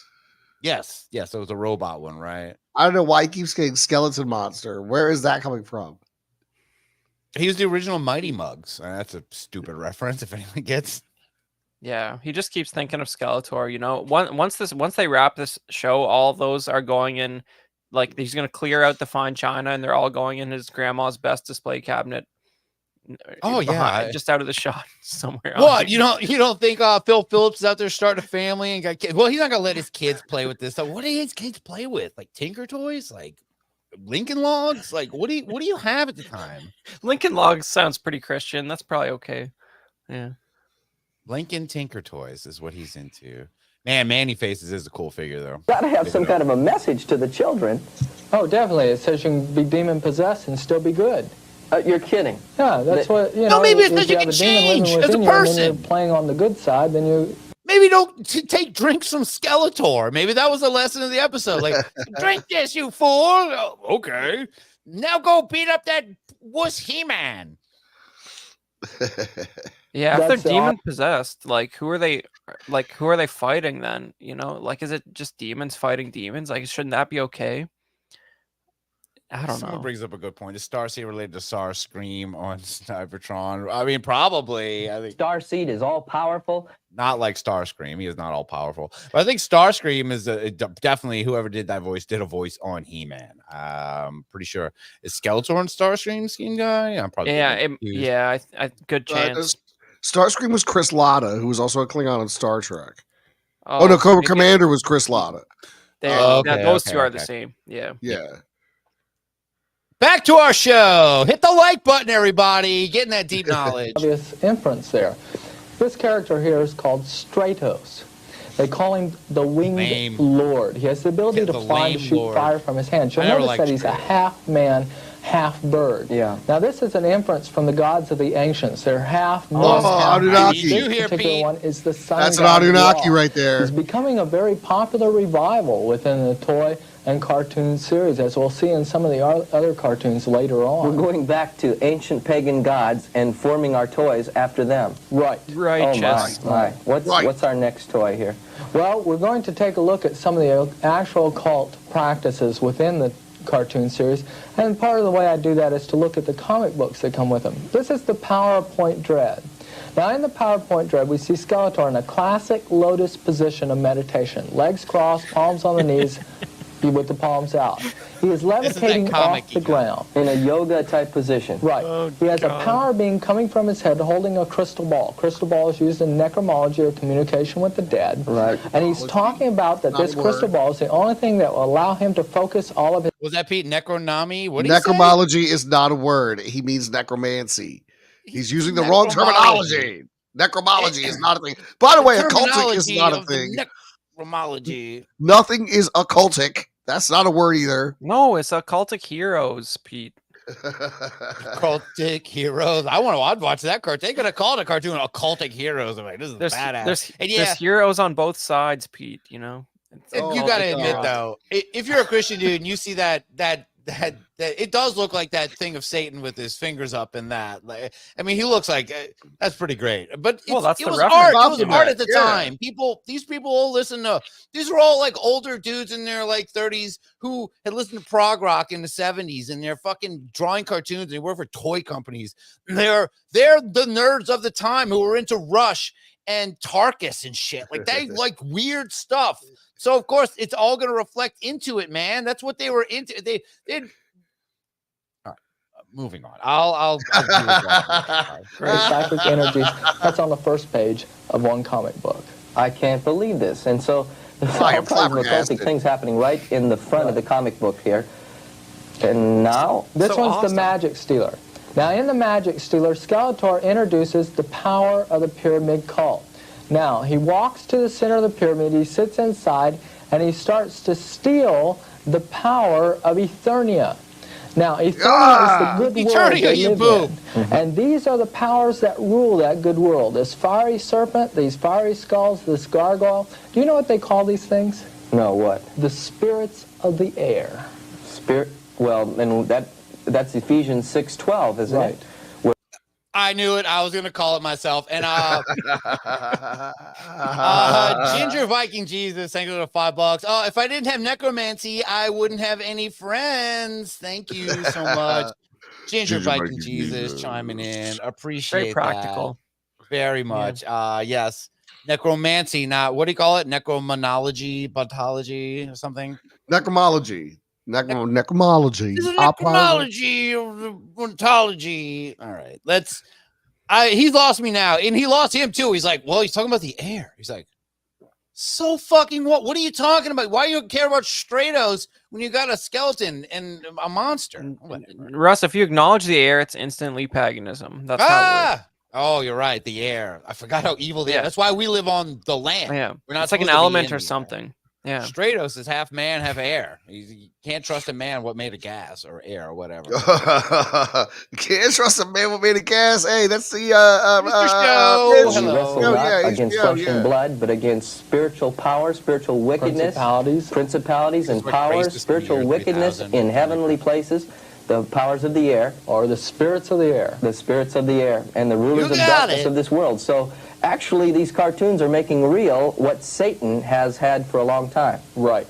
When I was brought up, I watched cartoons like Bugs Bunny, Donald Duck, Daffy Duck, Elmer Fudd, and all of the Looney Tunes. But today, there's a different kind of cartoon that's coming on our TV sets. And the question is there a well-organized plot, an insidious design right now to program and influence the minds of our children towards the occult and witchcraft? We see things like spell books and witches and zones of eternal evil and all kinds of demons in today's cartoons. And we're discussing today with our special guest, Phil Phillips. And Right. We know it's like he's resetting, like he's a radio show. And we got another super chat here from Normal Mike Henry. I swear, all conspiracy theorists mispronounce words on purpose. Yeah, I guess maybe that's just part of their angle. And I guess these guys could be considered very early TV conspiracy theorists, because the implication here is that this is some kind of conspiracy, that whoever the TV channels who are putting in the toy companies and the animators and the stoner writers and artists are all getting together to let's get these kids mobilized, man. Let's get them going. You really think that the He-Man comic book writer was making a Bible reference when he said spirits of the air? Like, he's probably just halfway through a joint listening to Rush, as you said. One of those guys just said spirits of the air. This guy's not a Bible scholar. I mean, that'd be funnier if he was purposely putting Bible references into He-Man comic books, but I just don't see it, There's no way. And this is like a radio show here where he has to do this hard reset. It's like, all right, getting back to our show. It's like, you don't have commercials. There's no break. You didn't fade out. We know what we're talking about. You're here with Phil Phillips.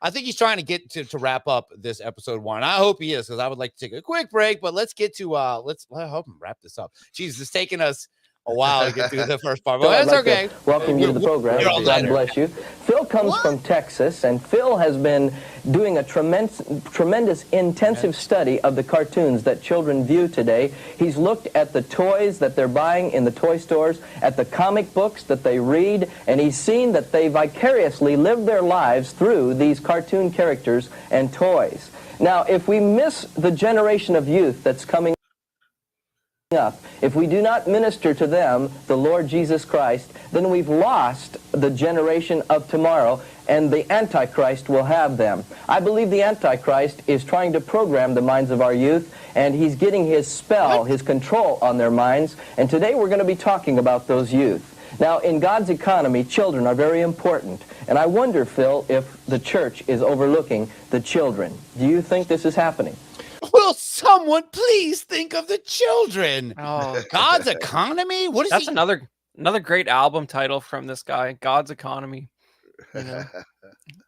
Children, the children's stock is rising tenfold after all this is happening. We really need these kids. Yeah. I like to believe the children are the future. Teach them about He-Man, and all right, I will stop.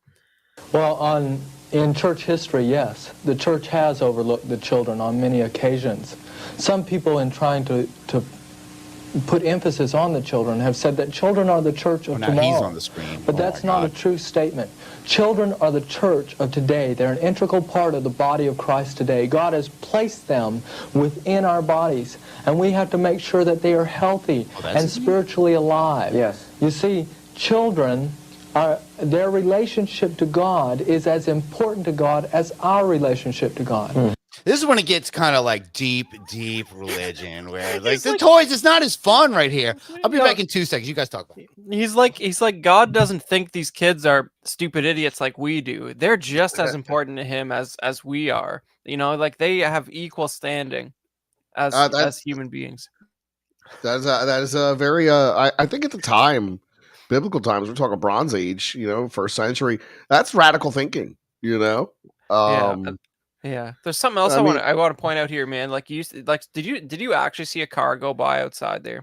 I saw a person walk by earlier. Yeah, okay. There's a car that went by. Yeah, for an 80s video camera, they must have such a ungodly amount of light blasting on these guys to be able to have that exposure on him and see outside. They must have a generator in the driveway. There must be an obscenely bright light aimed at this man inside. You know, this I hadn't house. even considered that. And considering the time period, those lights are probably pretty hot. Oh yeah, there's no such thing as like LED lights. No, Russ, we're just talking about how this guy must have a generator on his driveway, because for you on an 80s TV cam, for his exposure to be matching the direct sunlight outside, like that house is about to like go up in flames. This was shot on film, man. This is before like these things went down. Yeah, this is before 2000s. This is before where we entered the simulation and everything. Pumping gas. Yeah. There is a guy with a camera on his shoulder the size of a bazooka. And think about this. So I think he is getting into kind of the, you know, he's going to kind of end this. He's like, all right, you got to get us through this first one. All they've talked about, let's take note. All we have talked about is Scooby-Doo, Vincent Price, and He-Man lore. He-Man lore is so much. He's like, we can't even He-Man. This is just a whole episode of this show. It just has to be He-Man. There are a couple more. Let's hopefully get to the end of this. And this should motivate us toward ministry to the children. Well, now we know that TV has become a babysitter for children.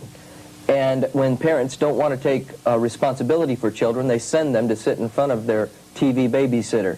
How much time does TV take in the average child's life? Well, in 1978, there was a study done that said children watched an average of 15,000 hours of television before they graduated from high school. Well, okay, hold on. 15,000. I mean, but their entire life. And that was the 70s. You had like 3 channels. You know, there wasn't a lot to do back then. Yeah. That's Bush League numbers. I disagree. It was probably more to do back then because there was only 3 channels. And the TV used to go off at midnight. Most was shit. We didn't even have He-Man. No, we don't have shit to do now. Kids look at watching HR puffing stuff over and over, fucking laughing or something. No, but I mean, you used to be able to go to a roller rink and a bowling alley. Now you can't do nothing without spending $100. He's right. I did that like twice in my high school youth. It was already fading out by then. You know? Yeah, like none of that stuff exists anymore. There used to be things to do. He's the fucking stat master with all this. Like, you know, that's why I love him. He came armed to the fucking teeth with dumb kid numbers like that make no sense. We're like, who cares? Okay, where are these stats coming from? School. And I'm doing the math. I'm like, wouldn't you have finished high school sometime in 1978? Like, aren't you one of these people? I bet you he's right about like every like obscene viewership on He-Man though. I bet he's right about that. He-Man was super popular for like a year. I mean, like a lot of that stuff. Like it was popular and it just went away, and now it will never let it go away. We need Sasha Barbara Boo Boo to come. Only spending 11,000 hours in the classroom. In 1984, the same study was done, and the figure is up to 22,000 hours on the average in front of the television set. That's 1,000 hours a year increase. So with that and the 11,000 hours in school, we have 33,000 hours. I'm not here to do math. Into a child's life before he's 18 years of age. 22,000 hours, and a lot of that is taken up in cartoons. Is that correct? Oh, yes. Because we've noticed that the cartoons are not only just Saturday morning, but every afternoon. The children, they're at key times of the day when the children can watch them. Well, a preschool-age child will watch between 22 and 26 hours of television a week. A day. Hey, preschool kids are watching 26 hours of television a day. Those are rookie numbers. Rookie numbers. Bush League. Get those numbers up. The only thing you had if you were in preschool was like Sesame Street, Mr. Rogers. There wasn't a lot of stuff. There's no way. Listen, 22,000 hours is only 900 days, guys. They're just trying to make it sound like so 900 days a year. Kids are just watching TV. That's insane. I couldn't believe. I'm so glad he's out there. I think you said before that Cagney and Lacey.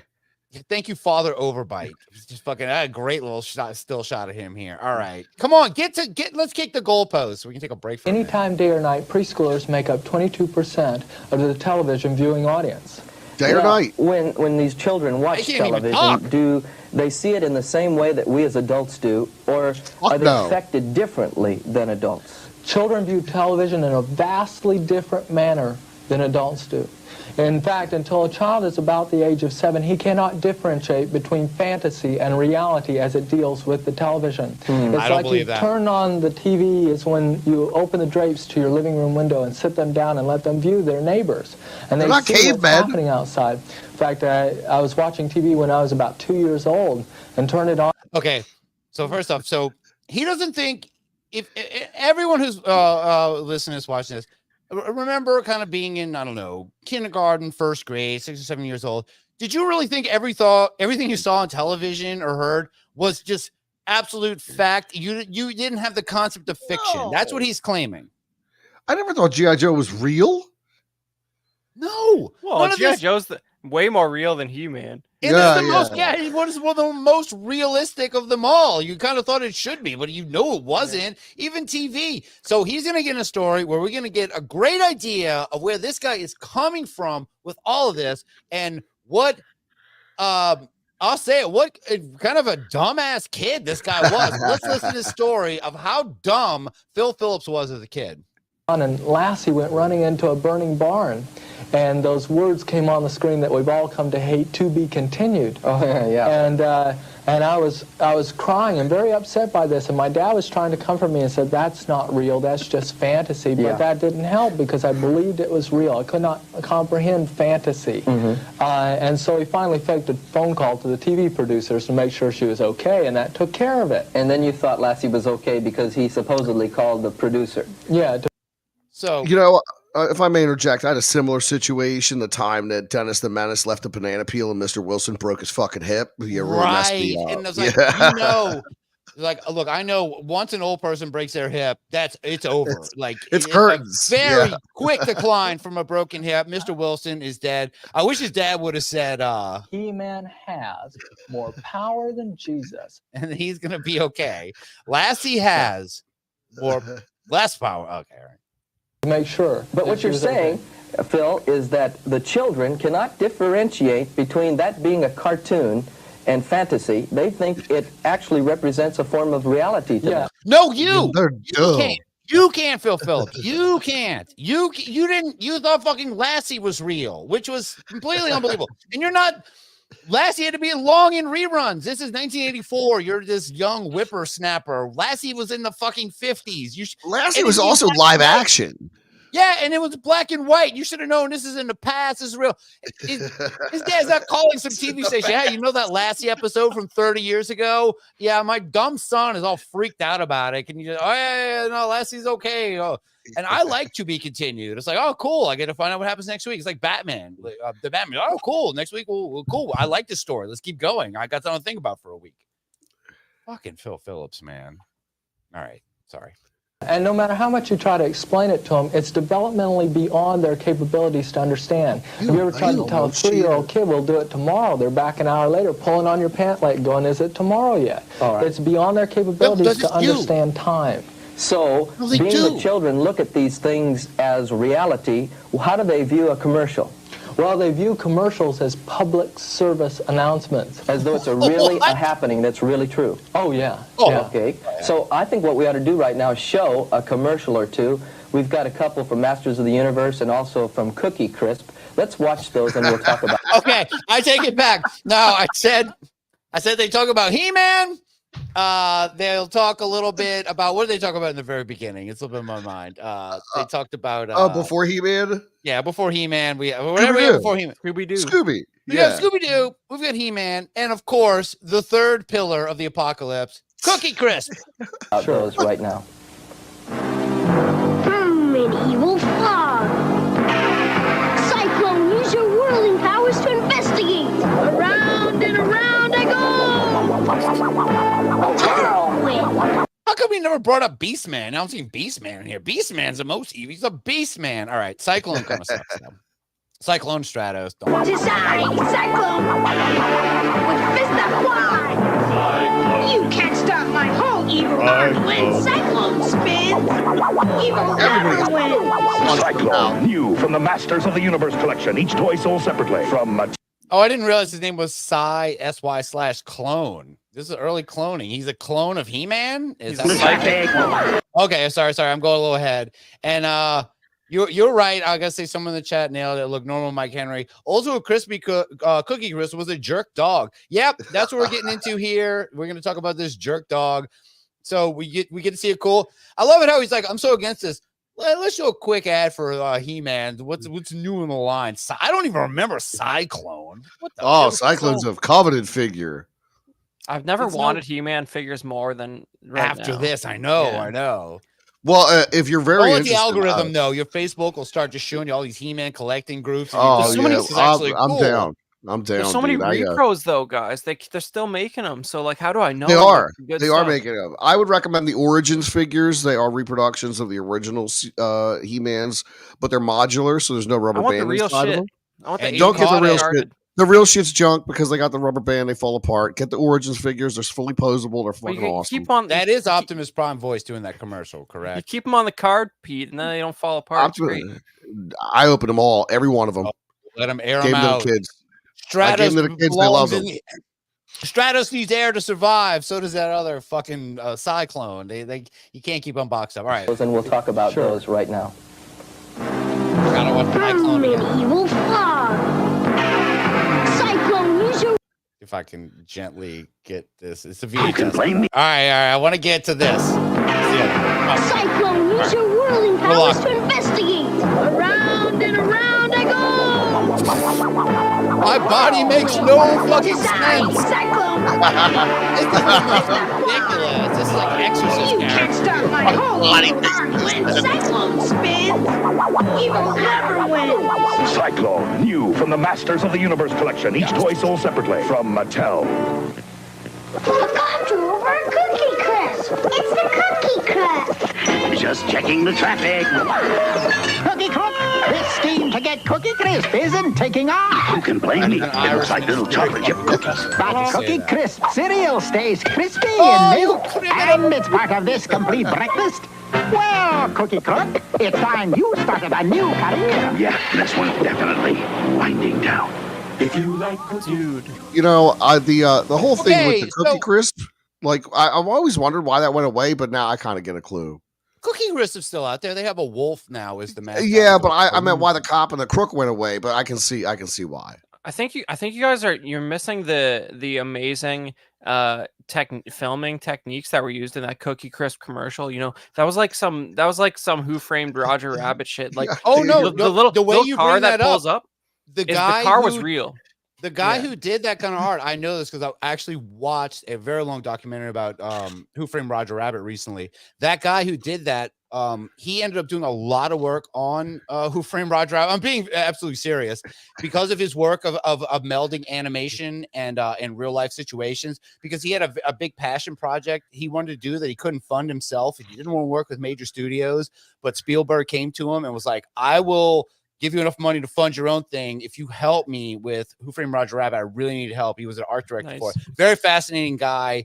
I think he was a British guy. Very fascinating. Anyway, yes, good call on that connection. Well, but speaking of connections, what's the fucking connection to He-Man? How do we go from Scooby-Doo witches, He-Man evil, Cookie Crisp, Irish racist cop? Like, what the fuck? Where did this come from? Oh, Tulu, I'll bust your head in. Oh, I'll hit you with my shillelagh. Get in the back of my paddy wagon. Oh, let go of them cookies you keep stealing. Fucking hell. All right, there's some kind of connection, and Phil Phillips is going to tell us why this cereal is now evil. Now, Phil, you're saying that as the children watch these cartoons or these commercials, they're influenced by what they see. Oh, yeah.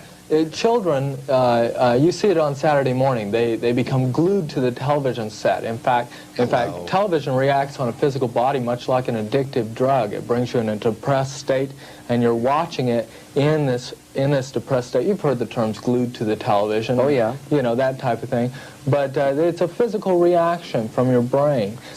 So now, you're saying that the commercial ties also together with the toys, because we saw the Masters of the Universe, this Cyclone character that's just come out. What I'm trying to show through these commercials is that when a child watches these about 30 times during a Saturday, he is programmed by the companies to be an advocate for their product.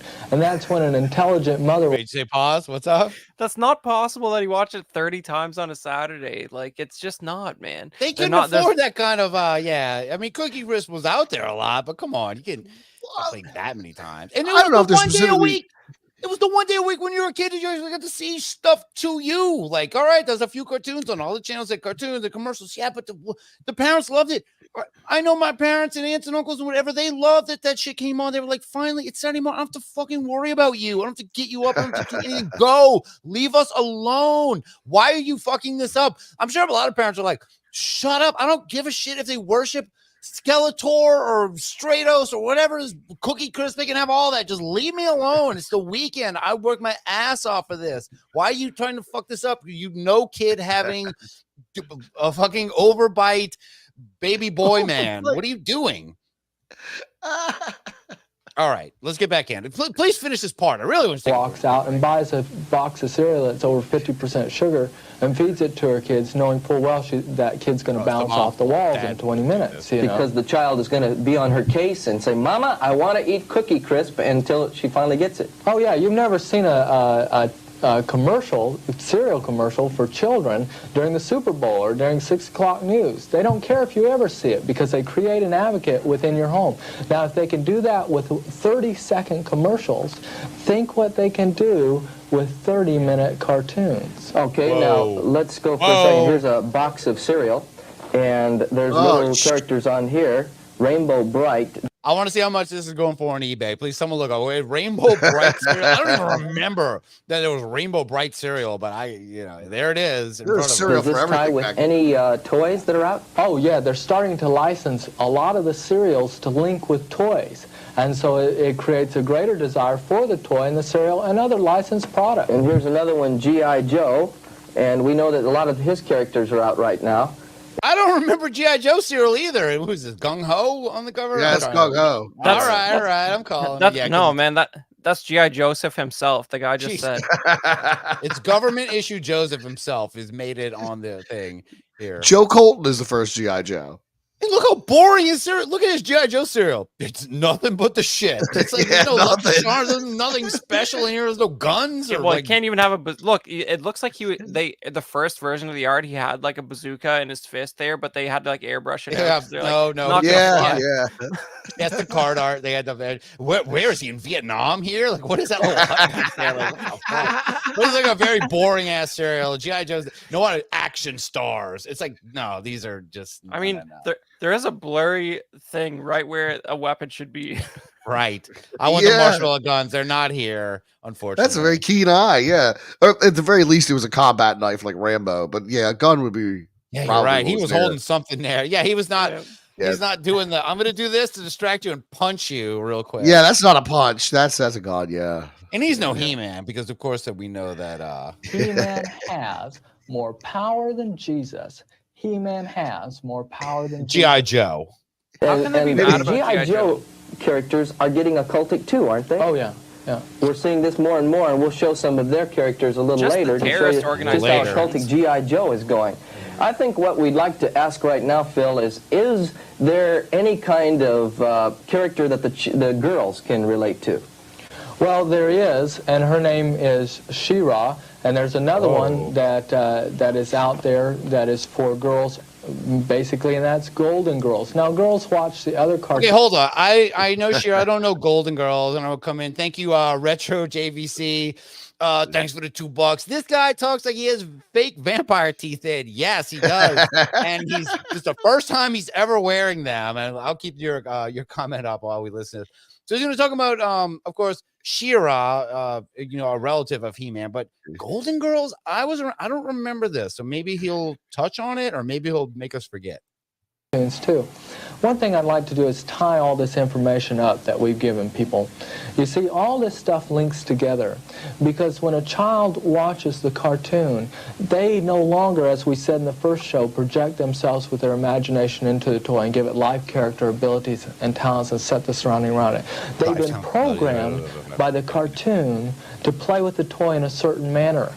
And so if the cartoon says that a character has occult powers, then when the child plays with the toy, he is going to use that toy to cast spells or do whatever the toy does in the cartoon. And so he's programmed to play with the toy in a certain manner. Well, let's take a toy, for instance. Then he'll take the little He-Man, and he'll begin to He-Man was big yell for those words He-Man by the power of Grayskull. and he'll begin to throw spells on people by his own He-Man imagination of throw powers. spells. And it really gets He the threw children rocks looking and into the occult dudes. for their powers. Is that correct? Creates a taste for the occult. And they Taste. play with, like Another Skeletor, and they levitate him, and then Again, I was telling you, he's obsessed with Skeletor levitating. He saw one comic book that came with that figure he had where Skeletor's in the lotus position, he's floating. Skeletor wasn't fucking flying around. It never happened. He would have beat He-Man's ass every time. He never did. Man, taste for the occult. That's a really good one. That could be like a Slayer song or something. That's good. And we're kind of the proof being here now. A taste for the cult doesn't mean we're trying to. I can't levitate. I've never tried to levitate or use my occult powers to make a boiled goat head staff from my staff of Ra and my star seed. What do you say about Star seed is all powerful. Well, good enough. All right. It's good. Let's talk about Shira. We gotta address what he already said. Girls like He-Man. Why do we even need Shira if girls like He-Man so much? when they don't have a choice and they're on the playground, then they take on these characters in fantasy role-playing themselves, and they imagine themselves with these occult powers. I got you. Well, let's go on now and show what the girls are identifying with, which is Shira. Right. Here's an opening to one of the Shira cartoons, and it shows her getting her powers also. Roll it's cartoon time. Let's go to that right now. Wait. I didn't notice that. Wait. It's fucking Gary Greenwald's like tripping right there. Look at his eye roll he did. I don't think cut to the tape.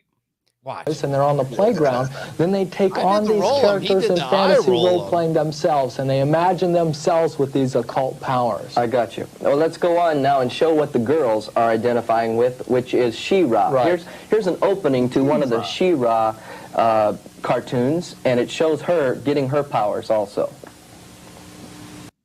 Oh, couldn't even I tried it so quick. Russ, Let's go to that right now. This tells you that this tells you that it's live to tape. These guys are basically great podcasters. Like they didn't cut out anything. They are like live streamers of the time. You can tell there's not a lot of editing, and he's got certain things. And later it does fuck up. Maybe it's in the second part of this, but I can say this episode is going pretty smoothly. He's got his TV with his PowerPoint presentation going on. The clips are coming in fine, but now he's got his Shira clip. Cookie Crisp, I don't know why the fuck they threw that in. I'll never understand what Cookie Crisp had to do with any of this. It's all about He-Man and Shira, but Cookie Crisp somehow gets thrown in. I almost bought a box. Dora, He-Man's twin sister and defender of the Crystal Castle. This is Spirit, my beloved steed. Fabulous secrets were revealed to me the day I held aloft my sword and said, "For the honor of Grayskull."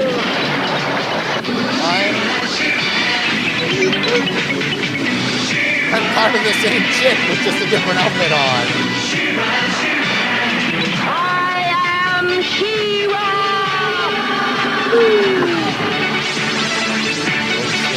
Only a few others share this secret. Among them are Light Hope, Madame Raz, and Bullshit Orko and bullshit whatever this thing is. Whoa. That thing is awesome. That's like a creature. This is pretty great. I never looked at this show, but like the intro's nearly as exciting, and they're like, well, we're still gonna keep pumping out that Grayskull playset. So she's got to mention that right at the top. We're not making a new playset. No. I don't think. But Shira, as we're gonna see, Shira's villains are awesome. Say what you want about Shira. It was promoted to girls. Shira did. He-Man had Skeletor, and we're gonna see Shira's rival, which I think it was a pretty badass design too. So here we go. Yeah. Howl. Together, we and my friends of the Great Rebellion strive to free Eternia from the evil forces of Hordak. Go Hordak, you mother. Well, look at Phil. He's not even paying attention. He's watching TV. Like, I didn't know Shira was coming on while we were doing the show. So we watch Shira. It's like getting bored. Hordak is the badass design. I always liked the Hordak. That's they're so cool. Hordak, Shadow Weaver. The modular guy, Bug Off. I don't know, Mosquito hands or whatever, sticky hands. They all had the Moss Man. I don't know if he was in there. Well, the Horde is just like it's a great cast of characters, and the tie into He-Man was a brilliant idea. at the time. Look, Dre, and here we go. Dre Moore chiming in. She should have been named She-Man. Exactly. She-Man. Especially riding that horse afterwards. That rainbow horse. I want to see She-Man, She-Man. Shira. Shira. Well, Ra is actually the Egyptian pagan god. Yeah. You can't do Phil Phillips. You don't bring your teeth out a little bit. Well, to do the Phil Phillips. Shira, with the same kind of, she said, by the power of Grayskull. And Phil, as I'm watching this, I'm wondering, is Shira as blatantly occultic into witchcraft as He-Man? Well, the clip we have will show that she is, in some cases, even more occultic. What we're about to show in this next clip is a mystic competition on throwing and casting spells. Double judging and I think that would be very interesting for the people to see now. And this was taken right off TV. We didn't look for this. This was just the first thing we recorded. Yeah. What do you mean you didn't look for it? You waited for Shira to come on and you taped it, and it happened to be the most occultic thing you've ever seen. It actually is pretty occultic. I remember watching it. Maybe they were. Maybe I was brainwashed. I'm starting to get on their side here. All right, we're going to watch. Yeah. All right, roll them again. Here we go. Another, this time Shira cartoon. Everything's been recorded. Let's watch the competition of witchcraft here in Shira. Oh, wonderful, Shira. Absolutely wonderful. Pardon me, noble lady. May I enter this competition? Why, of course, my dear. In mystical, all are welcome to compete. Please, go right ahead.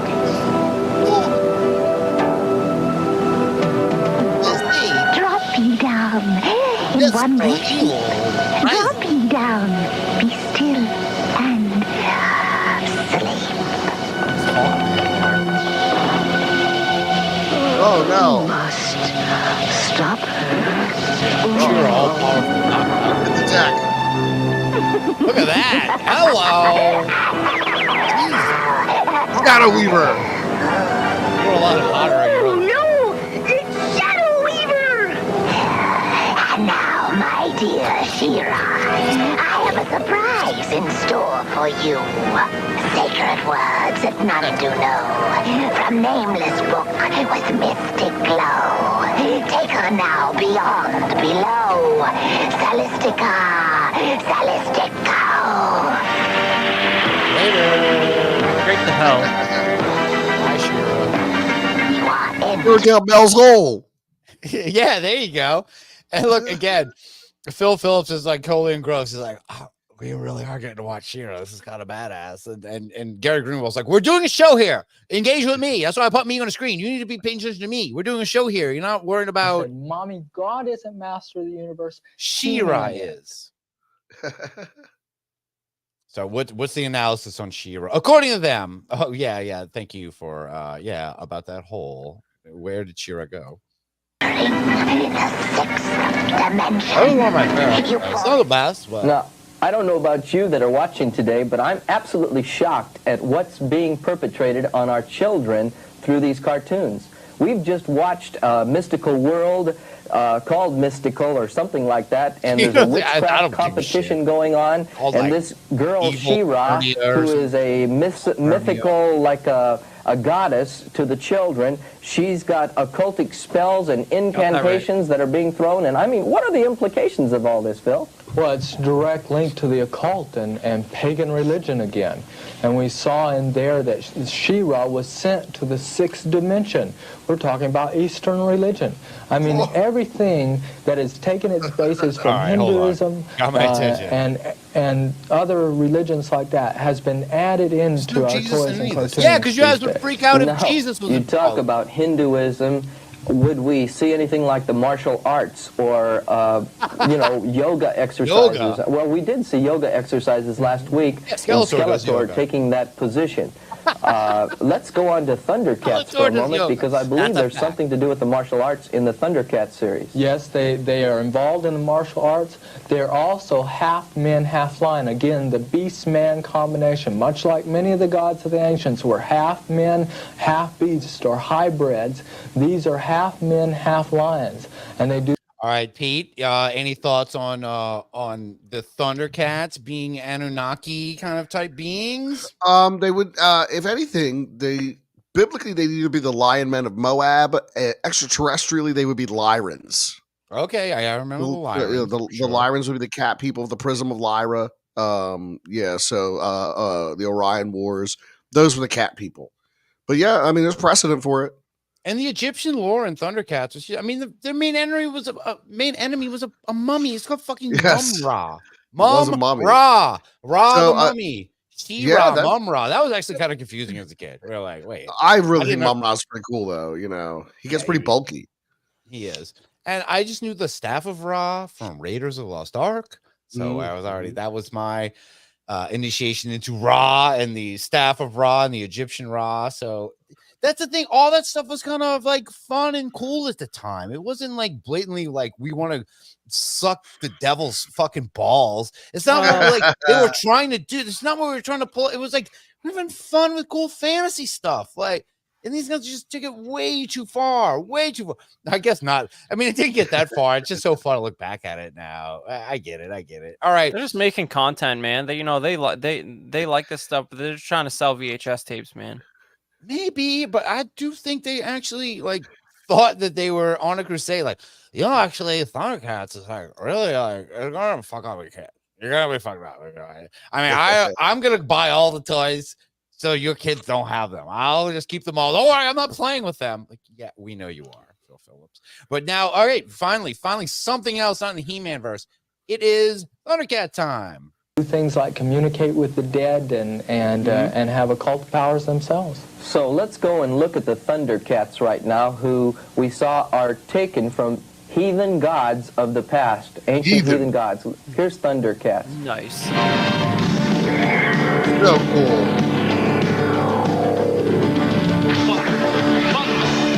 Got a lightsaber.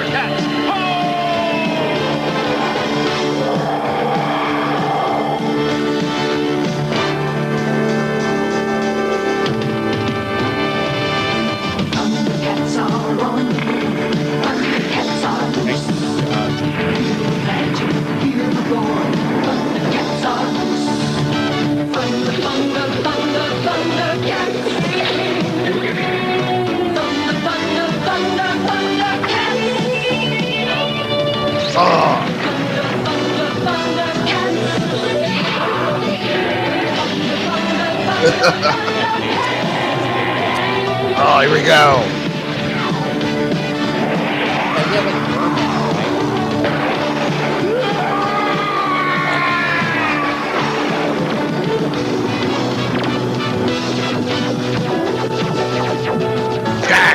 We were just watching. You know, as we've been observing here, there were gymnastics and martial arts type of thrusting and thrusting. Thrusting. That's kind of what it comes down to. Is the thrusting is a big issue. Eastern. That's the other thing. I don't know. Christian religion has a real problem like Eastern stuff. I don't know, yoga. Asian. Oh, you're not gonna be can't be saying that anymore. Involved. 80s was a wild time. They could be like, I don't know about the whole eastern side of the planet. I'm not so sure about it. They wouldn't be that loose anymore, I don't think. No, yeah, my dad was in World War II. We're not messing with kicking. We're shooting things. We're not kicking anything. We need to learn kicks or jumps or lotuses. We're not trying to levitate. We have planes. We don't need to levitate. In my recollection, I do remember as a teen, if you were in a physical altercation with another young man, kicking was kind of a, it's kind of a no-go. Yeah. Girl thing to do. Yeah. It's dirty pool. Right. Yeah. Like, what are you doing? Like, what are you kicking now? Get out of here. Like, yeah. So I can understand their objection to it. Like, this is a generational thing. Absolutely. Yeah. Right. Absolutely. Yeah. I don't think the Thundercats, man, it's whatever. No, Thundercats is loaded with that occult shit. Yeah, they're right. They're dead to rights on that one. Dead on about Thundercats. Yeah. What Thundercats was about, but somehow He-Man triggered him more. I guess because He-Man was way more popular. All right, let's hear what he says. Here with the Thundercats, and again taken from Hinduism and ancient pagan symbolism. But there's also what we saw here called the sword It has the Eye of Thundera. Can you tell me anything about what the Eye of Thundera is? The Sword of Omens that Lion-O, the hero of this cartoon, carries is the object of the whole thing, trying to control this sword. Now, it's called the Sword of Omens, and there is an eye in the center called the Eye of Thundera. It's a red eye. And when placed to the forehead, it enables you to see into the future, to tell if there's danger around. Now, this third... Hey, Psyche Chicks, you want to see in the future? Just take a quick peek into my red eye. What the fuck? Could you imagine this guy? Here, what is this? And then he summons forth his sword. Is it talking about this? This might be jumping the gun. I think he's gonna say it anyway. The red eye is a big issue. But could you imagine this guy at Comic-Con? He would literally shit so hard he would take off like a SpaceX rocket. Starseed is all powerful. He'd be out of there. I don't mean to be pausing when he's doing the most crazy overbite that he can, but that's just how he from the third eye Hinduism. And when you travel through India, you notice that third eye is almost always red. Absolutely. And so we're seeing again an occult practice, and the children begin to pick up the idea that this third eye is part of everyday life, and that they should look for things in their own lifestyles that would identify with Hinduism, the occult, and mystical Eastern religion. Creating a desire for the occult again. I'm absolutely astounded. And we noticed that Lion-O spoke with his dead father, as we're going to see in the next clip. I'd like to play another video segment from the Thundercats, who are half man and half beast that we saw earlier. We saw the martial arts segment, but let's show how occultic they really can become as we look at how they get into even talking with the dead. Here's Thundercats again. Good. Thundercats, ho! Roll on!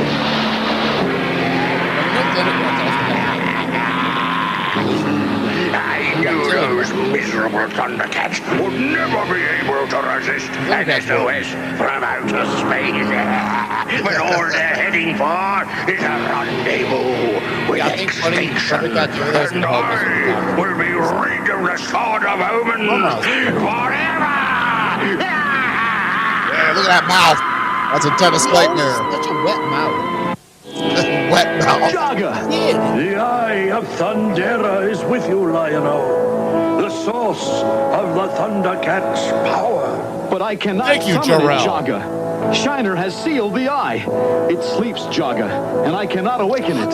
Your young friend talks to himself. Jaga! Sealed or not the eye sleeps only until needed. No, don't leave us, Jaga.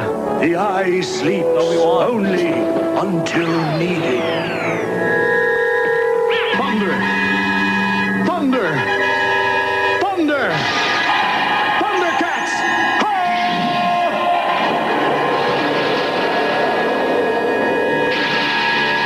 I heard that.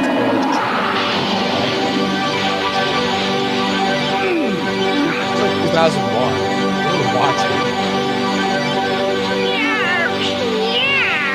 You did it! Sword of Omens, come to my hand. Like Mjolnir flies to him. That's awesome. Oh, there we go. Now cut it, Lumber's fucking head off. What's wrong with this? Okay, Panthro, let's go. Let's go bust the teeth. Come on, my black friend. Let's do it. What? Panther definitely was. Oh, wait. Where's that come from? What, Panther? Yeah, he's a cat man. Who's the voice actor? Come on, he says. You know what I'm. You know it. Yeah. Okay. He was definitely a token on that. Everyone that it was, insulting and inclusive. I don't know how the fuck to put it. Whatever. He was cool though. I mean, Baylor was definitely the coolest. Oh, he's the weapons guy. Yeah, he built the tank. He built the fortress. The fucking Lion-O looks like Bon Jovi. Like Lion-O sucks. Like Panther's a cool design. He's badass. He got spikes on him and stuff. Like I definitely liked him way better. Lion-O's a kid. That's why. And he's like a 12-year-old in an adult body. And he's like the chosen one fighting this mummy. Whatever. Yeah, it's very Star Wars. Without Panther. It's very. A lot of those were Thundar, Panther. A lot of things ripped off Star Wars. And man, I really want to get to this because we got to get to this first one because the next one is about staying in touch on Star Wars. It's in the second one. I want to take a break, but God, if wrap you're it up. seeing what I'm seeing, we're seeing this sort of omens that this Lion-O is using here. And again, it's absolutely occultic, even to something that was taken like out of Star Wars. It looks like he's talking to like Obi-Wan Kenobi, little Luke Skywalker talked to him. Here we find Lion-O talking to his dead father, Jaga. Is that his name? Yeah. Jaga. Phil, what is this called when they talk to the dead? That's called necromology. And No, it's not! No, it's not! I knew, Pete. Didn't they see Evil Dead? It was out at the time. They should know these things. It seems like he's a little bit hesitant to throw Star Wars under the bus. The host guy, he's like, I don't know, it was a pretty good movie. They made us all believe again. We I were saw in it a twice. time in the 70s. It helped everything. This whole toy boom happened because of that. And they are going to start leading into it. And we actually will take a break here real quick from this. I'm going to see if I can I'm going to try to keep the VHS in and see if it'll let me do another thing here. I'm going to try to find something that I can play just real quick. Hey, we've been doing this for a little while. I want to take a quick break real quick. I'm going to try to find a song. I think I deleted all the ridiculous stuff we did on our bonus episode. That's bound to happen. Sorry. Let's see. Oh no. Oh God. Okay. I've got one. I'm going to put on something from our buddy Ivan Teller from his new channel, The Music Cube. Let's see if it lets me actually play this also. Let's see if I can do this. If they let me remove this, and can I present these things? Look at that, I can. All right. We're going to take a break. Stick around. We're going to be getting into the Star Wars stuff. We're going to be taking a quick break. I'm going to keep my thing on. We're going to play a little song break. Stick around. We're hitting the 2-hour mark. We haven't even talked about Obi. All it's been about is Skeletor, the master of the universe. And for some reason, Stonehenge, and so you guys, if y'all got to jump off and do anything real quick, we will be right back. Enjoy this. Absolutely. Enjoy this quick number from our buddy, The Music Cube. Hang around. We'll be right back. We'll be back in 2 and 2, as Mike Henry said. All right.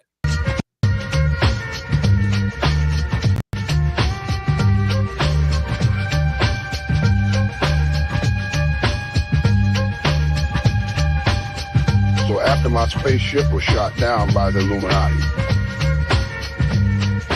they said I had to get a job at the Waffle House. So I was working at the Waffle House doing a bad job, burning everything, flirting with the waitresses. When I worked there, no one got their food. We all smoked DMT. Even the cops who came to arrest us were high on DMT. The entire city was shut down because everyone was on DMT.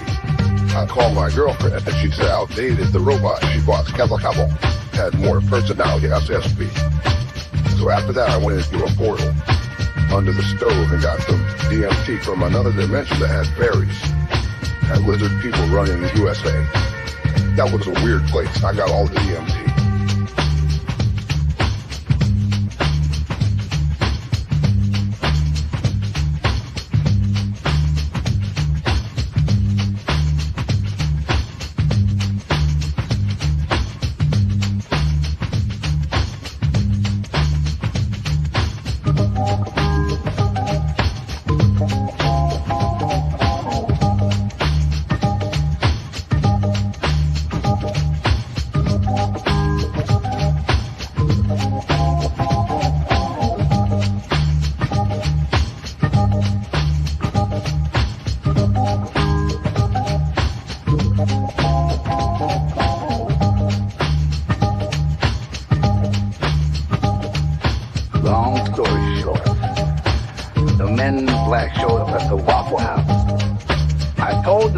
Pretty stupid. That didn't faze them. I told them the Illuminati sent me in on a mission from God.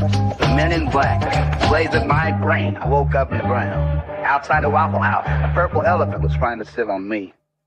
And then I noticed my worst nightmare.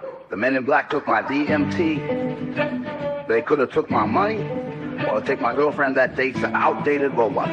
But instead, those bastards took my DMT. So he called the Illuminati. So they called the CIA and they arrived to laser my brain.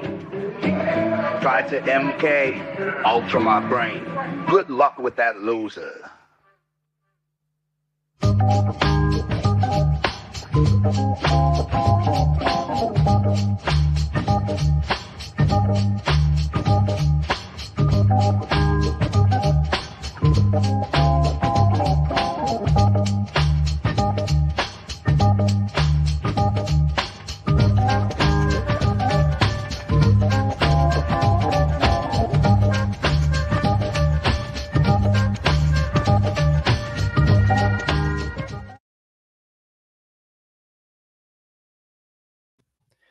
Wow, that's the end of the track.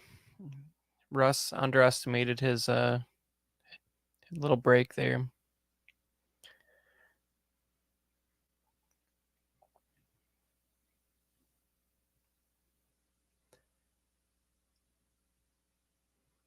But yeah, you know, it's always good to hear some Waffle House themed alien music. That was pretty good.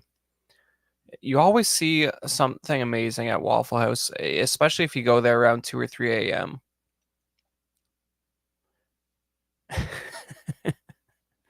Yeah, I could derail it pretty good, Mike Henry. I don't know.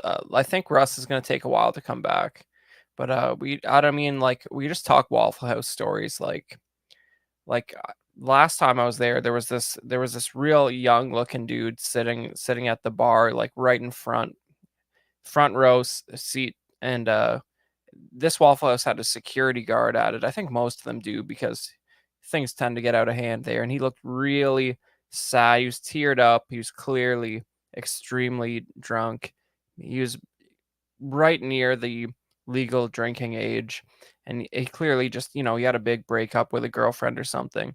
And you could see him sort of having this heart to heart with the security guard, who was trying to lightly encourage him not to drink and drive after his bill was paid. You just see wild stuff, you know. There's no structure to the management or the staff at the Waffle House. Everybody just sort of does whatever they feel like. There's no hierarchy, you know. At least when I go there, it never seems that way. It's just chaos. You see some fun stuff.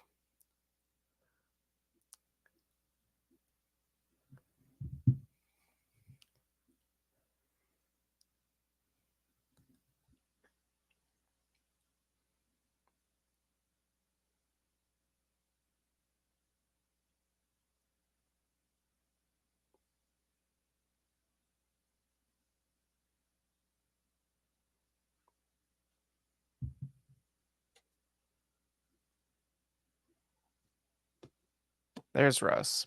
Oh God, sorry. Hello. All right, we're No, back. we're Get just out all of good. here. We're just talking Good. Waffle House stories with Mike Henry. Yeah. Waffle House are great. I like Waffle House. I went to I ate dinner at a diner tonight. It wasn't a Waffle House. It was actually Mel's Diner. I have actual Mel's Diner in my town, which has got a bunch of 50 stuff. Cool old upholstered bench seats and everything. I ate something tonight. What was it called? Oh, I had a sandwich tonight called the Swiss Boy. Nice. From Mel's Diner. For some reason, this diner called Mel's Diner, there's an entire corner of their menu dedicated to their special sandwich called the Swiss Boy. What do you think is on the Swiss Boy? Don't say Swiss. Yeah, like what meat is it? What's the protein is what you're asking. Okay, right? It's like grilled ham on it. Why is it lagging now? Oh, you saw that? What is going on? I have hard line. I don't know what is going on. Because I've got way too much shit up. Get this out of here. You get out of here. Your audio you get didn't in lag. here. Yeah, I got rid of that. I got him. Oh, it was sandwich called Swiss Boy. It was grilled ham and a special sauce and pickles and less tomato cheese. It was really, really good. If a menu dedicates like a big portion of it to just some dumb thing, try it. It was actually pretty good. We're gonna end this. I'll pause it. We're getting back in our TV mode here. I think oh, I like this. Mel's bottomless shrimp. That sounds like that's something that would take down a Red Lobster, if you ask me. And I'm switching you guys. Look, I'm moving Chris up because I know what's coming. Sorry, Pete. You got to be a bottom feeder here. I know we're getting into Star Wars talk. I'm looking at the things I'm even looking at that are on my desk that I went through the trouble of going through for this. We've heard Obi-Wan has been mentioned. We know we're trying to get into Star Wars talk. That is one of my favorite things that they get into, the evilness of Star Wars. Talk about one of the franchises of that time that was based on being good. It was like coming out of a dark era of Vietnam and all that. It's like, we need to get positivity back in filmmaking and fantasy and all that. Star Wars.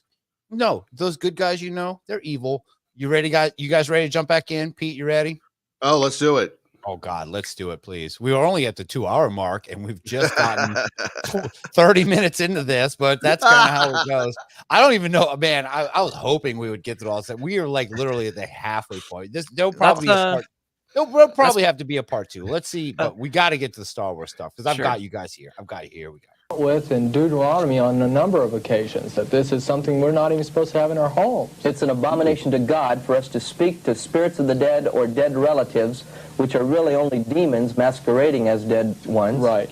And then he summons forth his sword, and he summons it forth and it levitates to... Oh, I forgot about that. And then he summons forth his sword. You don't like, for some reason they really don't like when you summon forth your sword. That's totally evil. I thought going to church and you pay to light those candles and everything, and you're kind of are connecting with your dead relatives. You're only allowed to talk to Mary if you're one kind of Christian. Yeah, these guys are Protestants. Yeah, they don't do that. Is that what that is? Stuff. It's definitely in Catholicism. I mean, I grew up Catholic. They didn't make us go through and watch any of this stuff. They weren't worried about satanic panic that much. I mean, they didn't like that, like they were heavy metal kids, but they were like, what are we supposed to do? I don't know. There was greasers in the 50s. They weren't beating their asses for listening to Elvis, I guess, or the Beatles. Maybe they were the Elvis, the Beatles, the Bee No, by then Gees. Vatican II was going on and they were doing guitar masses. Guitar masses were pretty dope, but I didn't get those. I was at Catholic school. They didn't. No. Yeah, so was I. That all came with Vatican II. Like they started doing the guitar stuff, and not only that though, but like soft. There's a lot of like if you get into like the vintage Star Wars stuff that's like bootleg. There's a lot of like Christian, like a lot of Jesus guys were like pretty big into Star Wars. They were trying to use it to like talk about Bible stories and stuff. Like this is a little bit of a hot take saying that Star Wars is demonic in some way. Yeah, it is, because it's more of a a tale of redemption of a father, a son redeeming the father, about it's supposed about the hero's journey. It was more exactly the motto. I think it's more of the Easternness of the Star Wars lore, especially the original trilogy, which is the only thing that existed at this time. I think the Easternness of it is what kind of like got it on him, because he's like, Phil Phillips doesn't even want people kicking people. He's like, you're kicking people? That's completely Eastern. You don't kick people. You don't do yoga. You're getting way off the script of what we're doing here. Hit the like button. Go get this t-shirt. I want this t-shirt so bad. I think I need this shirt. I think we all do. Look, I am promoting it. I have nothing to do with it. Maybe I should put this. I bet you I could put this on our store and get what away site with is that it. on? It's on Redbubble. Just look up nice. Deception. Wait, what's it called? Oh, the VCR tape is in. I can't actually take it out. Deception of a Generation. Yeah, you've seen the thumbnail, guys. You know what's going on. There we go. Deception of a Generation. Great. Here we go. Let's talk. Oh, what are those shows say? We're talking the wars. Let's talk the wars. Let's get into the wars. His hand. I couldn't believe some of the absolutely bizarre creatures there. The one was called Mumra, is that correct? Yes. Now, we have a cultic toy here that we bought in the store, which is this Mumra? Well, it is part of Mumra. Mumra changes from a mummy that you saw on the screen to this figure right here. And Raw... I never had Mumra. I didn't have Thundercats toy. Mumra's pretty bad. That is a pretty bad. Mumra's bad. Yeah. His eyes used to light up. Oh, do you have one of those things in the back where you put it up to the light and it would light up? No. I think like he moved his arms and there was a battery inside. It wasn't like the some of the other. I know you're talking about the top down. So were they trying to I say like this that? one. Yeah, pseudonoid. Phil and Gary are such charlatans. Yes, exactly. Totally. Were they trying to say that Mumra like somehow transmognifies like off the TV into your hands? Like what are they saying? Transmognified this into the greatest burger in the galaxy. Nom, nom, nom, nom. Sorry. Say transmognified. I for the unbelievers, the old school. Yeah, I have to throw that out there. He also looks like the guy from Temple of Doom a little bit. He looks like what was that? What was the villain's name? Someone will You know what? I can't remember. I had a big bowl of chili. Wait, someone's chiming in. You had a ring with a battery for them. All right, that makes sense. Okay, all right. Now I want to. I never cared about Thundercats, and now I want this Mumra. This Mumra's killer. This is dope. Again, is the sun god Ra, and this is called the ever-living evil one. The ever-living evil one. Yeah. It's interesting. If I push the back of this doll, the arms begin to move, and if you put a battery in the back, the eyes will light up, and it's a very well-made depiction of what's on the cartoon, and the children must play with this all the time. You'll notice the intertwined serpents on his front, and they're cobras again. This is a great commercial for these toys. Like, it's actually a very well-made toy, and have you seen this? Adorable. It's completely cartoon accurate. It takes batteries. It's fun to play with. His arms fucking move around. Have you ever seen the Superpowers line of superhero toys? Those toys are absolute dog shit compared to these toys. These are great. Man, that's what modern collectors say. Modern collectors are all about how accurate is it? How accurate is it to the source material, brother? You know what I mean? Like. It's the playability, man. We're worried about the playability, and the playability here is fucking awesome. Like these are like this is when this was the boom of toys and cartoons and marketing and all that. Golden age. Honestly, yeah, it was. And you look at the toys now. If you walk down if you can find a Toys R Us, if you're Chris who lives in fucking Canada who actually has Toys R Us, we do not have them. You go through your toy aisles in Target and Walmart and wherever the fuck else you can actually find toys. They're just for us old fucks now. Like there's no the toys for kids. Kids don't care about toys. They care about YouTube and shit. They don't. Toys are still for the same people who were buying them in the 80s. It works so well. We still want them now. And I will. Well, that's my complaint with the whole toy thing. They're I got a 7-year-old son. Action figures are $30 and they're not meant to be played with, man. They break if you take them out of the box. They're not fun. They're not meant for kids. And you know what? I don't know. I mean, if you give kids toys, they'll still play with them. It's just that people give them YouTube instead. It takes the right parents to do it. And I will say, like, my son, William, my youngest son, who is not, he has literally a child now. He's almost 20 years old. When he was a kid, he was really into the old Super Friends cartoon because I bought a DVD and he got very into it. So I bought him all the vintage Super Powers lines. He's got the Batman, the Batmobile, Superman, all that's what he liked to play with. And my middle kid, Jack, we got very into Ghostbusters. So I bought him all the vintage Ghostbusters toys because you couldn't find any good toys of that.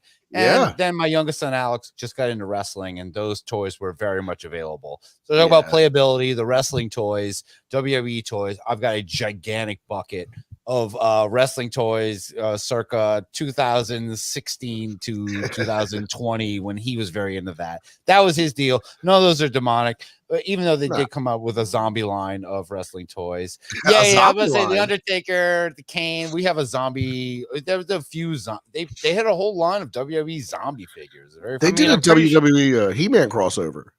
They did. Yeah. I did. But he was already well out of that phase at that point. So I don't have any of those.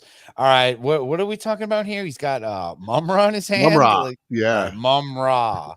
Shira to Mumra. The cobra, again, being the symbol of demonic power and protection. Totally amazing. I am totally wiped out by what we're seeing here. So when we talk about the sort of omens and all of these things, again, the children are taught to identify with things that are occultic. Is that correct? Right. Well, Phil, what would you say the scripture would be for us to share with the people who are watching today? Well, I think probably the greatest scripture that we can share right now is 2 Corinthians 11, verse 3. Of course. It talks about Eve being deceived by the serpent's cunning or trickery or plans. And she was deceived in her mind. She was not deceived in her flesh or her spirit, in her mind. And when she was deceived in her mind by the serpent's plans, she was led astray from a pure and sincere devotion to Christ or God. Now, our children don't have to wind up in the backyard sacrificing chickens to a moon god to be affected by the occult within the toys and cartoons. But it helps. It does help if you want to. What the? The fact that he even brought that up, like, what do you? Whoa. Who's sacrificing chickens in their backyard for the occult god? You don't even need that. You can just get Mumra, bro. Well, you know, sometimes. Hold on. All right. Sorry, Whooping Hooper chiming in. Yeah, has Phil Phillips looks like he definitely has been caught in a bathroom stall in an airport in Minneapolis. Yeah, I get it. He's definitely a foot tapper, this dude right here, for sure. Now, who knows what other nonsense he got up to? Like, and the people who go the hardest against things are always the one where you're like, once we put the microscope on you, it never looks good. Come on, get to Star Wars, man. Some have even yelled out in parking lots, He-Man is more powerful than Jesus Christ. Right. All that has to happen is for Satan to divert them from a pure and sincere relationship to God, and he's won.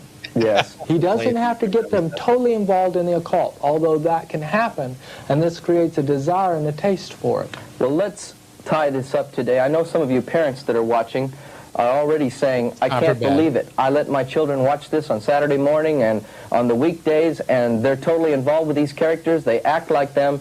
I tell you what, you have a responsibility as a parent to stop the children from having these toys, from watching these cartoons, and we'll share later how you're responsible for that child. In the name of Jesus, I break every stronghold, and I command that Satan loses hold upon your household, and I praise God for it. Amen. See you next time. Hit the like button. We're out of here on this episode. Holy crap. This was a fucking long one for him. Did these shows maybe go this fucking long? I thought this was a 3-parter. We must have gotten into the second part and just not even realize it, just melded into it. I assumed that when he started over and they shook hands again, that was the second part. Yeah, maybe. It was such a smooth transition. Who the fuck knows? All right, so they've gotten through this, and he's pointed at you. But, okay, maybe the parents can use the loophole of Santa Claus. I know most of the cool toys I got, Santa Claus gave me. These guys ain't down with Santa Claus, man. Yeah. No, they're Christian, man. They're all that doesn't mean they're down with Santa. I mean, like... I don't know. So he's basically fucking over every kid in the 80s from getting anything cool. Like, that's what he's trying to do. He's cock blocking all the cool shit. He's not giving any alternative. Like I said, Lincoln Logs, Tinker Toys. Like, what the fuck else was there? There was nothing else. This was the cool shit you wanted if you were a kid, or you were like, I don't know. They didn't make a segment. You're telling me he doesn't recommend anything at the end of this? No, it's nothing. Just go to church and that's it. And you don't get toys. Kids don't get to play with anything. Go throw the football around. How about a nice football? He's like that evil Santa. How about a nice football? You're like, no. I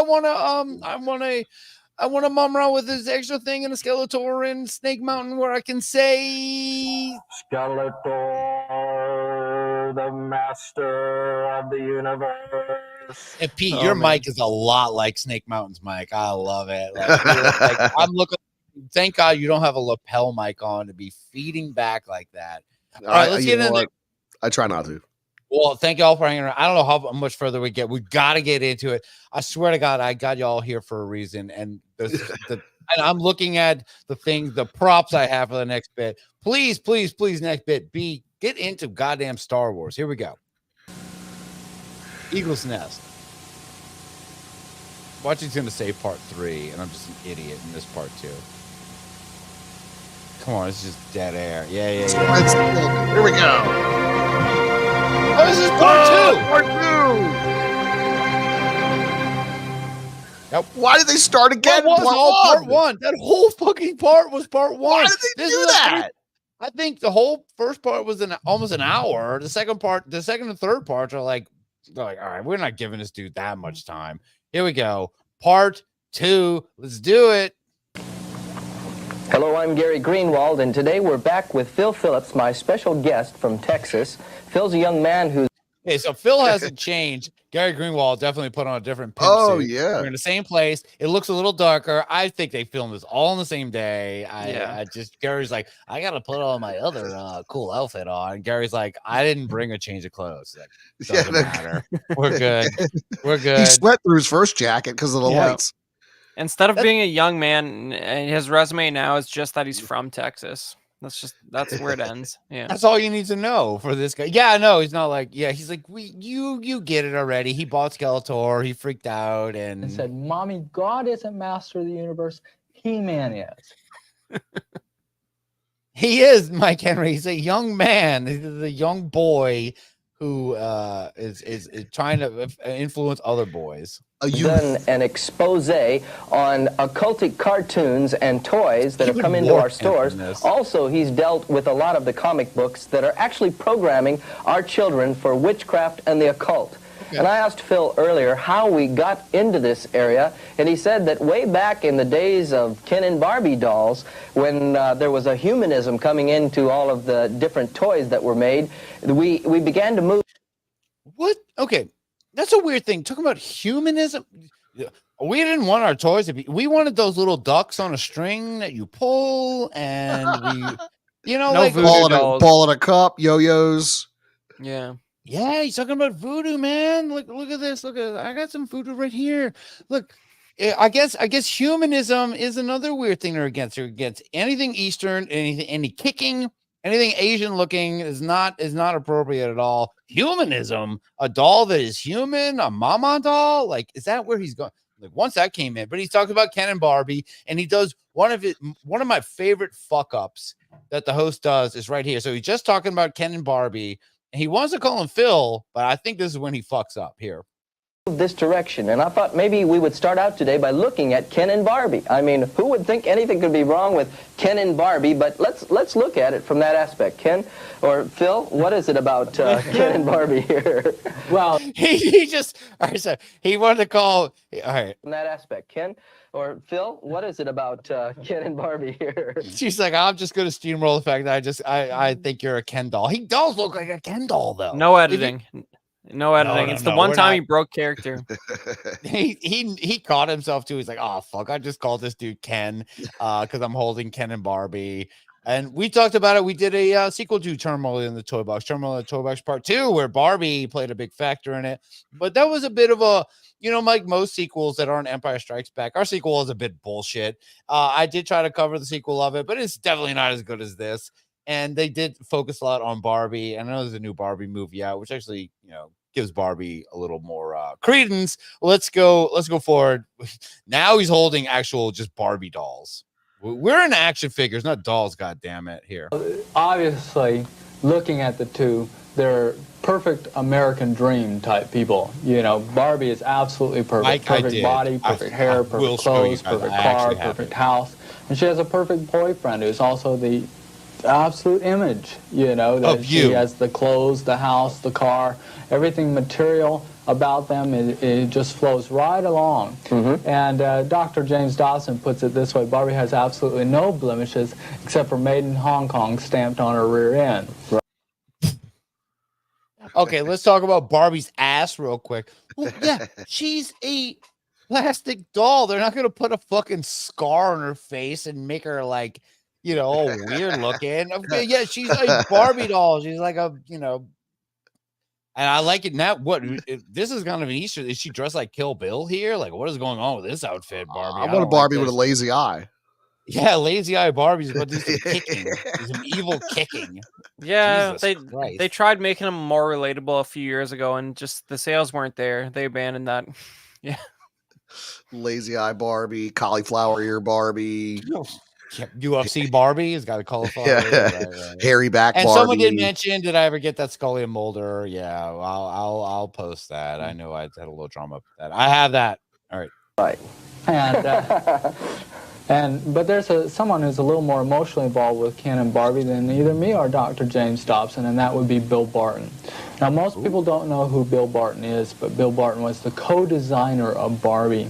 In a recent interview with Newsweek magazine, he contributed the current outbreak of anorexia nervosa the self-imposed starvation syndrome to the popularity of Barbie in the late 50s and early 60s.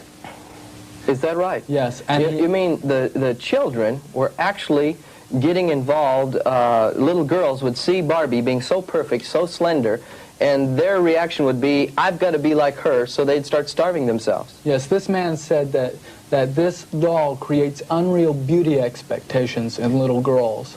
A little bit ahead of their time now. That's definitely something that was addressed throughout the 90s into the current day. I think it's even addressed in the Barbie movie. Well, yeah. The credentials are just great, though. He's just like, this man said it, therefore it is absolute fact. He had no credentials other than that he co-produced a toy, but he blamed the anorexia epidemic on the toy that he helped make. How about Skeletor giving an unrealistic expectation for dudes? None of us are going to be buff like Skeletor or He-Man or even Adam, who we called a wimp. Adam was not a wimp. Adam is more buff than any of us will ever fucking be. And if you're watching this, if you're us doing this, none of us are going to be as buff as the wimp Adam or Clark Kent or anybody. No one ever thinks of the guy end of it. We have our own fucking unrealistic expectations. Do any of us think we'll ever be as cool as Han Solo? We won't be. That's an unrealistic expectation of coolness, and that's never addressed because male mental health issues are never addressed. But Barbie, yes, but and not diminishing it. We got our own shit to worry about. We all have expectations we have to live up to that we never will. Han Solo. Luke, I'm not even gonna say Luke because Luke whined. Like we can Luke Skywalker. Whine. Oh, it's a whole nother year. Ugh. Whatever. I'm not even worried about him. We want to be Han, not Luke.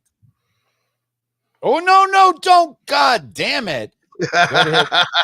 Holy shit! Oh, I'm gonna fuck this up. Lost your place. I got it. Oh wait, you're back. Popularity of Barbie in the late 50s and early 60s. I'm just letting it roll. Is that right? Yes. And you mean the children were actually getting involved, little girls would see Barbie being so perfect, so slender, and their reaction would be, I've got to be like her, so they'd start starving themselves. Yes, this man said that this doll creates unreal beauty expectations in little girls, and he has never given one of these dolls to any of his granddaughters. That's how much he believes in this. Yes. And she is a perfectly made little girl, and this is where there's a little danger in the Ken and Barbie dolls. Well, Barbie is perfectly okay for early adolescent teenager, but that's not who plays with him.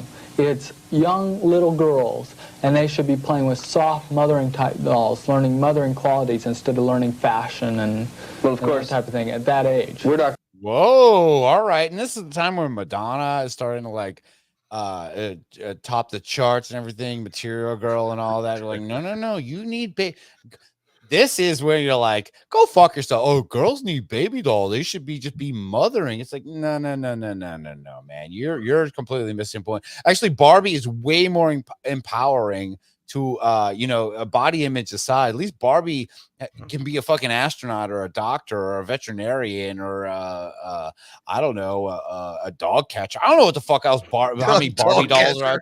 Barbie can do whatever she wants. She's not just mommy Barbie and double grandma Barbie, It's never existed, Russ. What, dog catcher Barbie? Or but definitely not Grandma Barbie. That's never Grandma Barbie. Come on, it's got to be out there somewhere, right?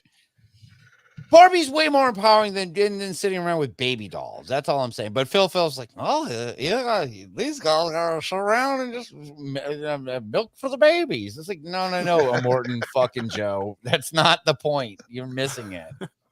Gonna say that there's anything really wrong with these dolls, except that every doll a child plays with conditions him to vicariously live his life through that doll. And what was that statement you made earlier, that God spoke to you and said what dolls would do? Well, children project themselves with their imagination into toys to give them life, character, abilities, and talents, and they set the surrounding around it. He said that like 3 times. The way he can life abilities. He's so keyed in on that. That is like his key point on everything. Well, toys give you lives, abilities, and blah, blah, blah. It's like, oh God, enough. All right, we get it. He's sort of dodging the direct quote of God there. He's like, "What did God tell you again?" He's like, "Well, never mind that, buddy. Like, it's just bad stuff." Yeah, I already said it. You know, kids look at a toy and are like, "That's me," and we're doing it. I'm doing it. We're doing it. You see, toys are symbols.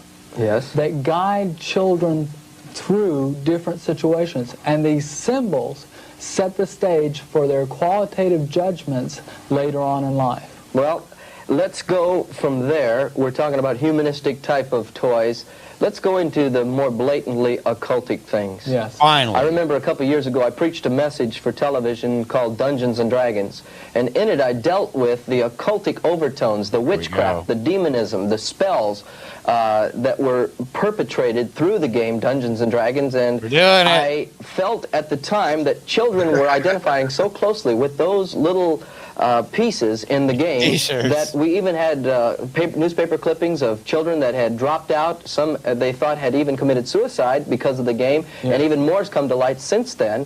And I wanted to show a clip from Dungeons and Dragons right now showing the occultic overtones of the game. So here's from the cartoon show that's now come from the game. Here it is, Dungeons and Dragons.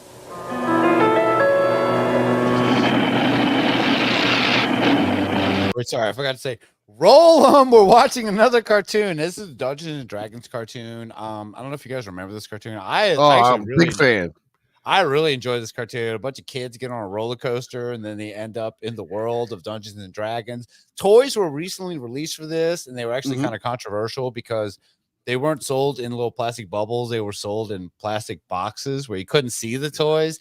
And everyone that bought the toys opened them and found the toys were all fucking broken and fucked up. So people hated, but a toy line for this maybe came out 40 years later. And I'll take a break again. Crescent Moon, if you tried making your toys rub heads, I'll do that once I reveal the toys I have in front of me. I will make them rub heads. I miss you, Crescent Moon. Thank you for being here. But now we get to watch. Okay, roll on. We're going to watch a little evil Dungeons and Dragons cartoon. Excellent. Soon the repairs will be completed, and your work will not account for. Your ship shall make me more powerful than ever. Well, what is it? The lost children have been spotted in the forest nearby, with Dungeon Master's young ones. Good. Now we can eliminate them all. No! What? If you harm those children, I will work no more. Is that so?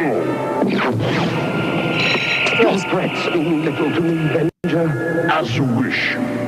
Shadow Demon, see that they are captured and bring them to me. But go and do not harm them. Altar. Decent. This is when it kicks in. They mentioned earlier that they would just tape random Scooby-Doos and random He-Mans. This was a very random Dungeons and Dragons. Like, this doesn't have to do with anything. All right, I do think that you guys are just recording random bits and rushing this out. Have you ever seen that commercial? It was a Brazilian car commercial that finished off the Dungeons and Dragons storyline from the cartoon. No, it's live action. It's awesome. Did they finally get back? I don't want to ruin it for you, but you should watch it. All right. Well, maybe we'll watch it on here. It's worth the watch. It's pretty cool. I don't know if I want to put this up here. I keep seeing some Barbie related stuff here. I'm just going to put this up. I haven't even finished reading this. Maybe here we go. Justin Christopher. My mom has an erection. It has zero to do with Barbie. Anorexia has been around forever. It's on the DSMS. That's like blaming Garfield for overeating. Whoa. Justin, you're saying this guy's like not accurate? Yeah, hold on a second. He's a published author and he's on television. He's also a man. He's a young man from Texas. Right? Baby-faced boy who happens to have Skeletor in the back of his car, and he's basing his entire. And he didn't eat for 14 days. A lot of things we know about this guy just from this. All right, come on, give us more. Well, Phil, we've been watching a character here called Venger, and another black creature called Shadowkeeper. What do they represent to you? Well, I believe that it's a direct depiction of Satan and his demon powers and demon friends that go forth for him. I believe that Dungeons and Dragons is a direct quote from the pit of hell, if you want to call it that. It is a mind-bending game, a mind-changing game. It is involved with all kinds of occult and pagan religion. The player's handbook includes over 160 pages of spells to be cast. Let's look at one of the handbooks here. This is the... Maybe this is why they're getting together. Now they actually have the Dungeons and Dragons original handbook here. Maybe they have a whole other room where they've got Skeletor and Panther and all their little action figures set up doing D&D, because he has the D&D book as well. We know he loves playing with toys. So here we go. But the thing is, this guy's already covered D&D, and I want to find the video of him doing his D&D episodes. He's like, I've got some old props I can pull, and I've still got the D&D handbook. Like, we're good. I didn't realize it was a D&D cartoon. So let's incorporate it. Advanced Dungeons and Dragons, the Monster Manual, and it's full of monstrous figures and actually those creatures that the children can imagine. And children's imaginations are very active, aren't they? Yes, very much so. Now let's look at another one of these. This is where we go into the Dungeon Master's Guide. Who is the Dungeon Master? Well, the Dungeon Master is a person who plays God in the game. And he controls all the situations. In fact, the books tell him that he's the biggest nerd in the group. To the Dungeon Master. And he controls the situations in the game, controls the way the players are moving through the dungeons, and then if he doesn't like someone, he can play pretty much against them. Do you think parents are aware that when the children play the game, that demon spirits are involved? I do not think that many parents are aware of what's inside the game. In fact, they're just happy the kids are in the basement, fucking around. They're not out committing crimes or doing anything. They're down there with their dice and their books and their notes and their land and all. I will say, I've been accused of being a super nerd. I've never really had a Dungeons and Dragons group. I've never played D&D. I'm aware of it. I know what it is. It's fine with me. I've never had time to do that. I was always doing other things, I guess. I don't hate on it at all, but I don't think. And I know there was like a couple of isolated cases in the 80s where someone was way into D&D. Is like, guess what? I'm a troll or whatever they were, and they end up like killing people. But people are in a lot of stuff that kill people. So, yeah, they don't even need a reason most of the time. Guess not. Pete, you ever play D&D? No. None of us have we? No. I never had any friends to play D&D with. You gotta draw a line somewhere. I was too nerdy to play. I didn't even have friends. Yeah, I have no friends to nerd out with. I would have literally killed to play D&D with someone. Yeah, I'm the same way. No, I had friends, but okay. Maybe we should get our own thing going now. Here we go. We'll do it. Fuck it. We'll do it live. And I'm gonna be Skeletor. I'm sorry. It's the most appropriate thing. All right, he's getting into his D&D thing. Let's go. Presentation, I show many pictures from the inside the books just to show the images of this game. I mean, the gruesomeness of this game and the art is occult awesome link to it.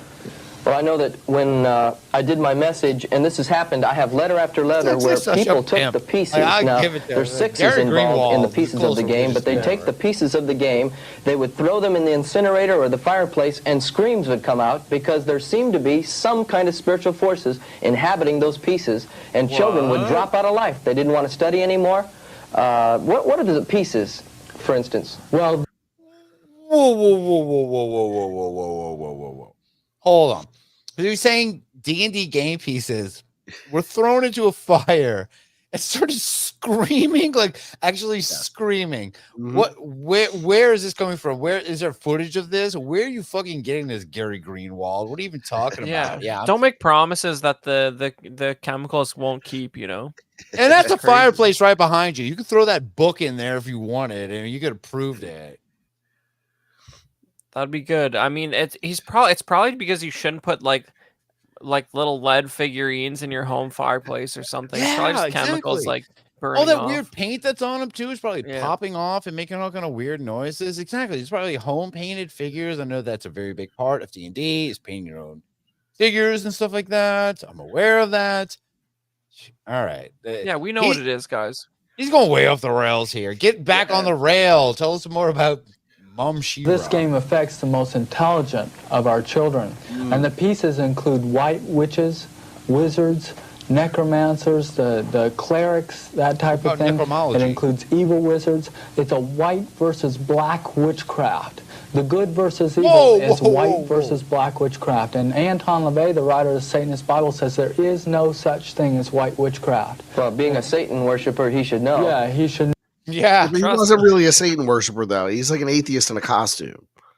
Exactly, but they don't know the difference. What's the Yeah, difference? they really don't. Yeah. They're really To him, he's king. very broad shit. strokes here. He's king shit evil. Anton LaVey, they're like bringing up like, oh yeah. Oh, Well, there's this no guy's white like- wizardry. Anton And LaVey knows his I shit. do think there is there absolutely is. Most of the people that I meet that are into the cult are into it for very positive reasons. They're not trying to fucking burn the earth down. They're not fucking listening to black metal and all. Like, you know, like most people do it for positive reasons. Right. It's again, this is the 80s, of course. You know, that's the fun part of this. But all right, go back. Let's go back in. That all power from Satan is going to create evil and havoc.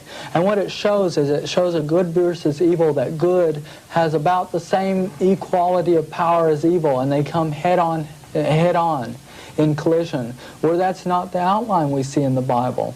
We see a good that is all-powerful, that has taken dominion of the world, that created the world. Yes. And we see Satan, who's been defeated. Absolutely. And that's what we want our children to know, that Jesus is greater than Satan. He Right. has won all the way. He's the conqueror.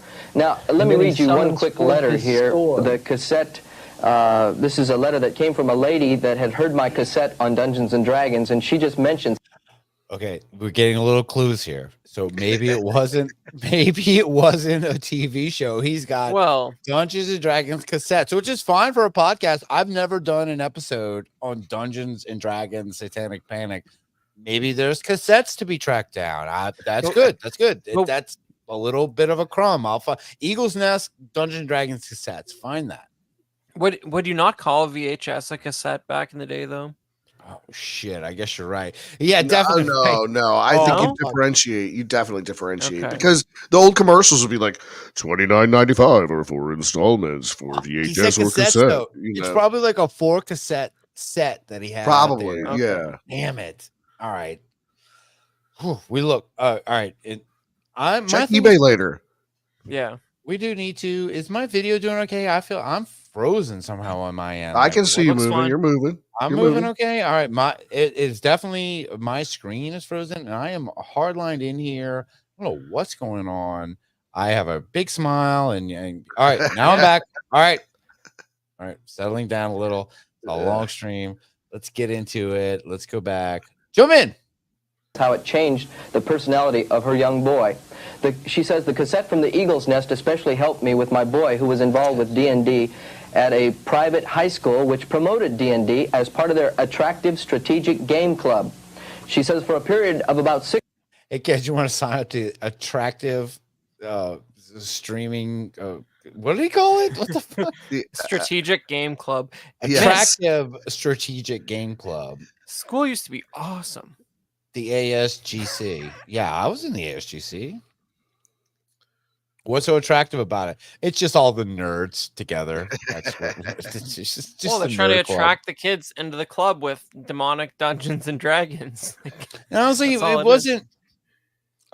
This came up for a reason. Like, you know, all the inclusivity and stuff that is like kind of a part now. Everybody's cool. Everybody's the same.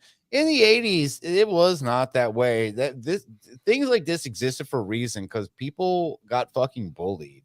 And if you weren't cool and wore the right shit and weren't, you know, like attractive or whatever, you were fucking ostracized. So you were pushed to this fucking world. Believe me, I know from experience, even though I didn't play D&D, but yeah, you were not, if you weren't in the fucking club, you weren't in there. So you had to make your own way. I made my way being in horror movies and UFOs and Bigfoot and stuff. And it was like, yeah, but then you find your own tribe, man. You find your own tribe. It builds character, I think. You know, you do. And these people want to burn our tribe down. Like, you like Skeletor? The fucking and he summons forth his sword. You know, yeah. So you know, no one's demonizing basketball and football and stuff.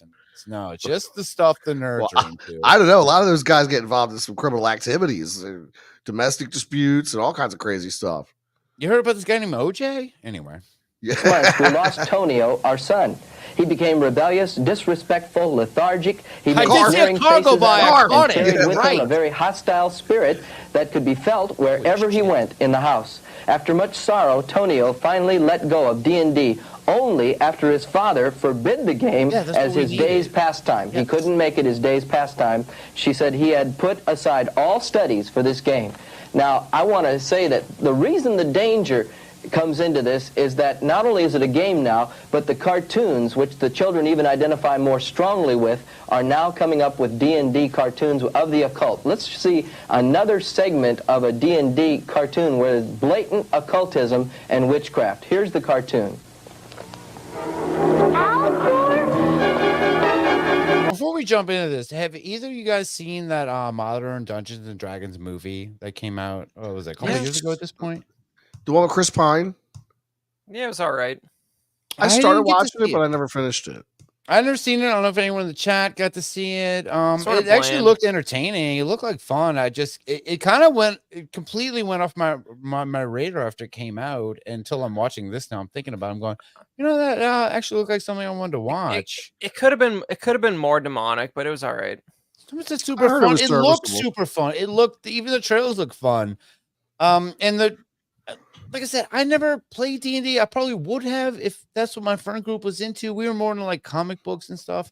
We never, set up. Maybe we were too stupid to figure it out. I don't know.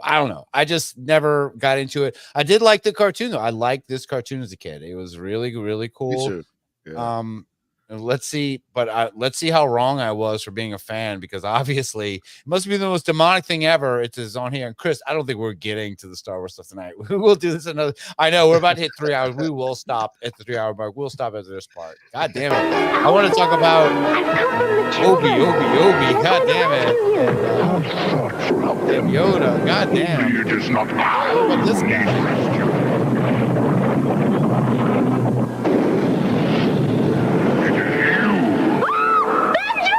Do not worry. You will soon be joined by reptilians. Yes, there are reptilians in this. I know these same characters were kind of invoked in the film, right? Like the same kind of group. Like it was almost loosely based off of this cartoon, right? The movie, like it had these kind of. Well, I think the classes are the same because of the game. You got your magic characters, your warrior characters, healers, all that. Yeah. So I think you'd see that reflected in the game. I'd love to see one based on this cartoon. It was like playing Gauntlet, right? Yeah, great game. Even like Final Fantasy, Warcraft, like it's all. Well, in Gauntlet, you see, there was a wizard and a He-Man like character, and we know that. It said, "Mommy, God isn't master of the universe. He-Man is, and we don't like these things." All right, let's get to it. It's been over an hour now. I think she's in trouble. I think she was in trouble when she left. In truth, there's a 97% chance that something unexpected has happened to your friend. Oh, brother. Ovino is right. Dungeon Master. In fact, you are all in great danger. No kidding. However, through defeat, you shall find victory. What's that supposed to mean?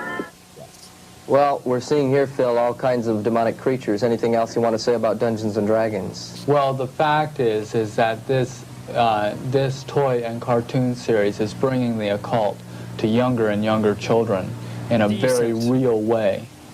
Well, let's go on to some other occultic figures. I see one on the screen here, which we call Black Star. Can you tell us about him? Black Star is probably one of the most blatantly occultic toy series on the market today. Okay, hold on. All right, I don't remember Black Star. It's like He-Man. It's bootleg He-Man. Yeah. All right. I'm gonna learn a little bit about Black Star real quick. All right, this definitely. Yeah, you thought He-Man was bad. If you thought Starseed is all powerful, no, you're wrong. Black Star is actually way more fucking powerful. Because with every figure, such as Kadar, the invincible wizard that you're seeing here, comes its own glow in the dark. He knows more about toys than we do, and this is actually cool. I want to. I had one of these demons when I was a kid. I love these figures. Fucking cool, man. I know Chris is a toy guy. You're like, I've got a few ideas of shit I want. I need Snake Mountain. Please, someone send me Snake Mountain. I had a D&D playset when I was a kid. It looked like a snake's head. It had like these teeth and like towers and stuff. It was very cool. I had that as well. It had a ladder that came out of the front. Yeah, thing. I think it's probably worth a fortune if I still had it. You know, I will say this. I had that same set as a kid. It looked like a snake's mouth. If one of you guys can find the image, you can send it to me. I'll put it up. It looked like a snake's mouth. It had a lava base at the bottom. It had a ladder that came out of the front. I had this thing as a kid. I didn't know what the fuck it was, but it was a cool ass base, and all my guys would play on it. It took me to a couple years ago. I had a memory. I was like, what was that weird snake head I had? I looked up like, that was a Dungeons and Dragons toy. Like what? It was a very, very cool toy. It was almost like on the level of Castle Grayskull, but it had way more playability. It had a jail. It had like a little. Yes. It had everything going. It was a very cool base. It's called like the Dungeons and Dragons Snakehead base. Thank you, Pete. You actually had that. I did too. I love that thing. It was a great scale because you could use GI Joes with it too. GI Joes, Star Wars guys, all of them. Not He-Mans, but the smaller figures. Anything there's 3.5. Yeah. Oh man, if we can find the commercial for that, send me the link. I'll watch it. I had a few of those D&D figures, but the D&D toys that they released during this time period had nothing to do with the cartoon. I think a lot of them were based on the game because like what's his name? I always confuse him with Death Dealer from the Frazetta thing. Warduke. You'd be familiar with Warduke. He's got a blue helmet with like bat wings on it. You may have seen him associated with a lot of D&D stuff. Classic character from the series. But yeah, they would have toys like that from the game, but nothing to do with the cartoon, like you just said, until 40 years later. Yeah, you're bringing up things I fucking forgot that I had that and looked it up. That Dungeons and Dragons did put actual toys out at the time, and I had that snake head, and I love that thing. I never knew what the fuck it was. It was cool. All right, let's get into what is this called again? What is it? Black called Star. Again? Black Star. My black star. Skeletor. No, not you. It's Black Star. Alien demon. This glows in the dark. Right. Alien demon. He's got a weird dick pouch going on. This fucking I never had these guys. All right. There we go.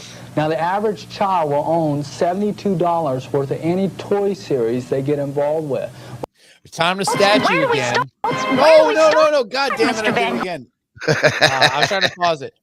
He's statting us again. He's telling us kids have an average of $72 worth of toys. Let me get back to where we were. Oh, it's going to be a little bit hard. I want to just finish this bit. We were at Black Star, right? And if he doesn't like someone, he can play pretty much against them. Do you think parents are aware? All right, we watched this. We've gotten through this. There is no such thing as white witchcraft. Well, yes, we know. He went in the house. I always tell people. We watched this bit, right? Think so. You see this one? Yep. Well, we're seeing here, Phil, all kinds of demonic creatures. Anything else you want to say about Dungeons and Dragons? Right. Well, the fact is that this getting a Black Star, guys. Sorry, and cartoon series is bringing the occult to younger and younger children in a very real way. Well, let's go on to some other occultic figures. I see one on the screen here, which we call Black Star. Can you tell us? And he's gone. Oh no! How you doing, Pete? It's the Pete and Chris show now. I'm doing okay. I'm trying to suppress a coughing fit. Yeah. Yeah. That's good. That's best situation for when somebody disappears miraculously from the show. Yeah, I know. It's good timing. Yeah, but you know, it was a pretty good run. It was a pretty good run. There he is. What the fuck just happened here? What was that? Yeah, you vanished. What? Why did that happen? I think Black Star is behind this. What the fuck is going on? All right, we're almost hitting the 3-hour mark. We're hitting Black Star. We haven't even touched on. Look at this. What about Obi. And, just keep it rolling, man. Just keep it rolling. We'll do it till dawn. Let's go. Squidhead. He's from Star Wars. So we will touch on that. We'll have to do a part 2 of this. Yeah. We will come back. Look at this carded squidhead I have here, bro. Oh wow! It's demonic energy is causing the bubble to go yellow. you know, We've- over time. We've definitely pushed the demonic level of doing this show, and I appreciate all of you all for being on. I appreciate everyone in the chat for hanging out tonight. We're going long.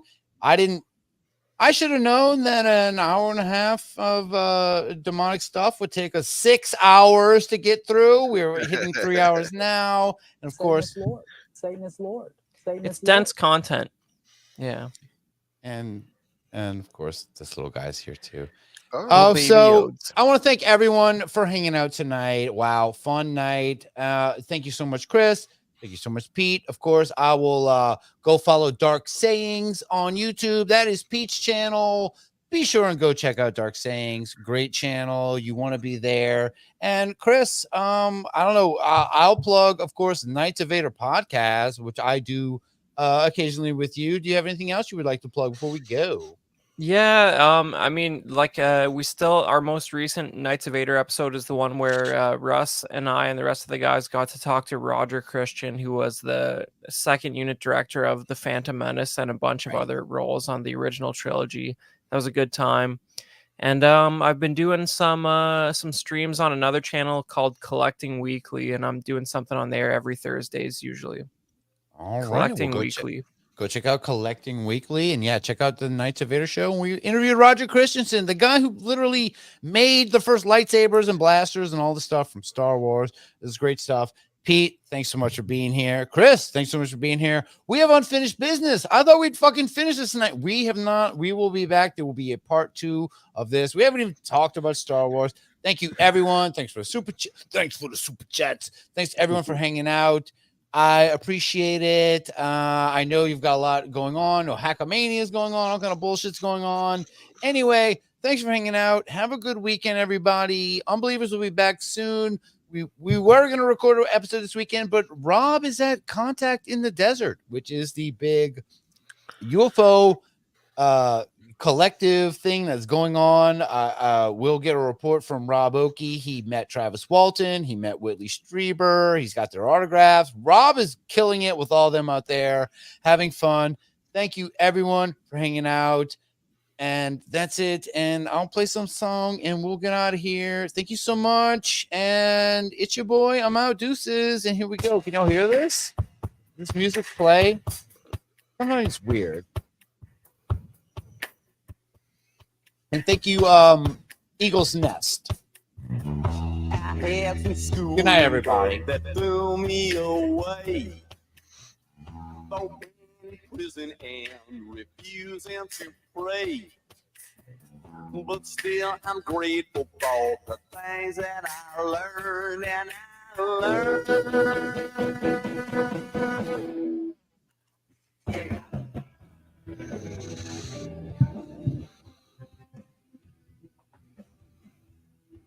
No, my mouse doesn't work. What the fuck? Nuts. How do I end this without a mouse? Did your batteries die? Like, seriously? Is it wireless? Yeah. Maybe the batteries went. It's like... That's pretty classic.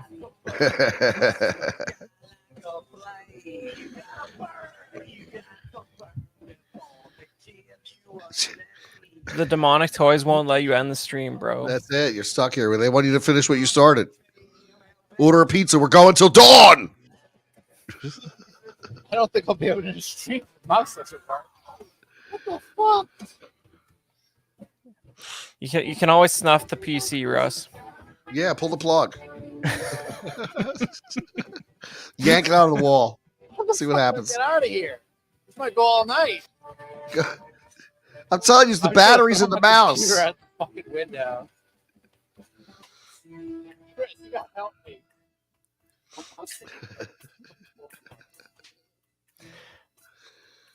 Well, at least you guys can enjoy the Thank you, everyone, for hanging what's out. coming through. See ya. Bye-bye. All right. Good night. Me and Pete now. The sun don't shine with any reason or rhyme. It's time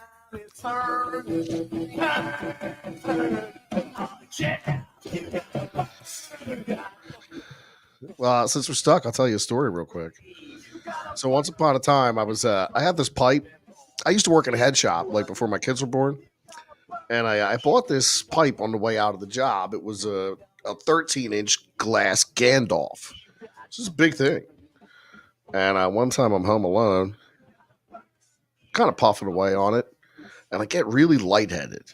And before I know it, I wake up on the floor. Now, I thought I was dead. Now, mostly because of the puddle of blood that my head was in. Now, this was my assumption. I thought it was coming out of my ear. My brain had melted. I got it kind of figured out. What's that?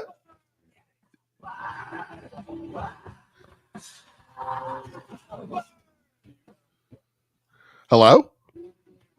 Stoke City hot sauce. Get your psychic Bigfoot hot sauce. Can you still hear me? Pete, thanks for being here, buddy. Thanks, man. Can you hear me? To everybody, there will be a part 2. We couldn't finish it. And I'll say one more thing before I go, which is... Discontinue. Discontinue.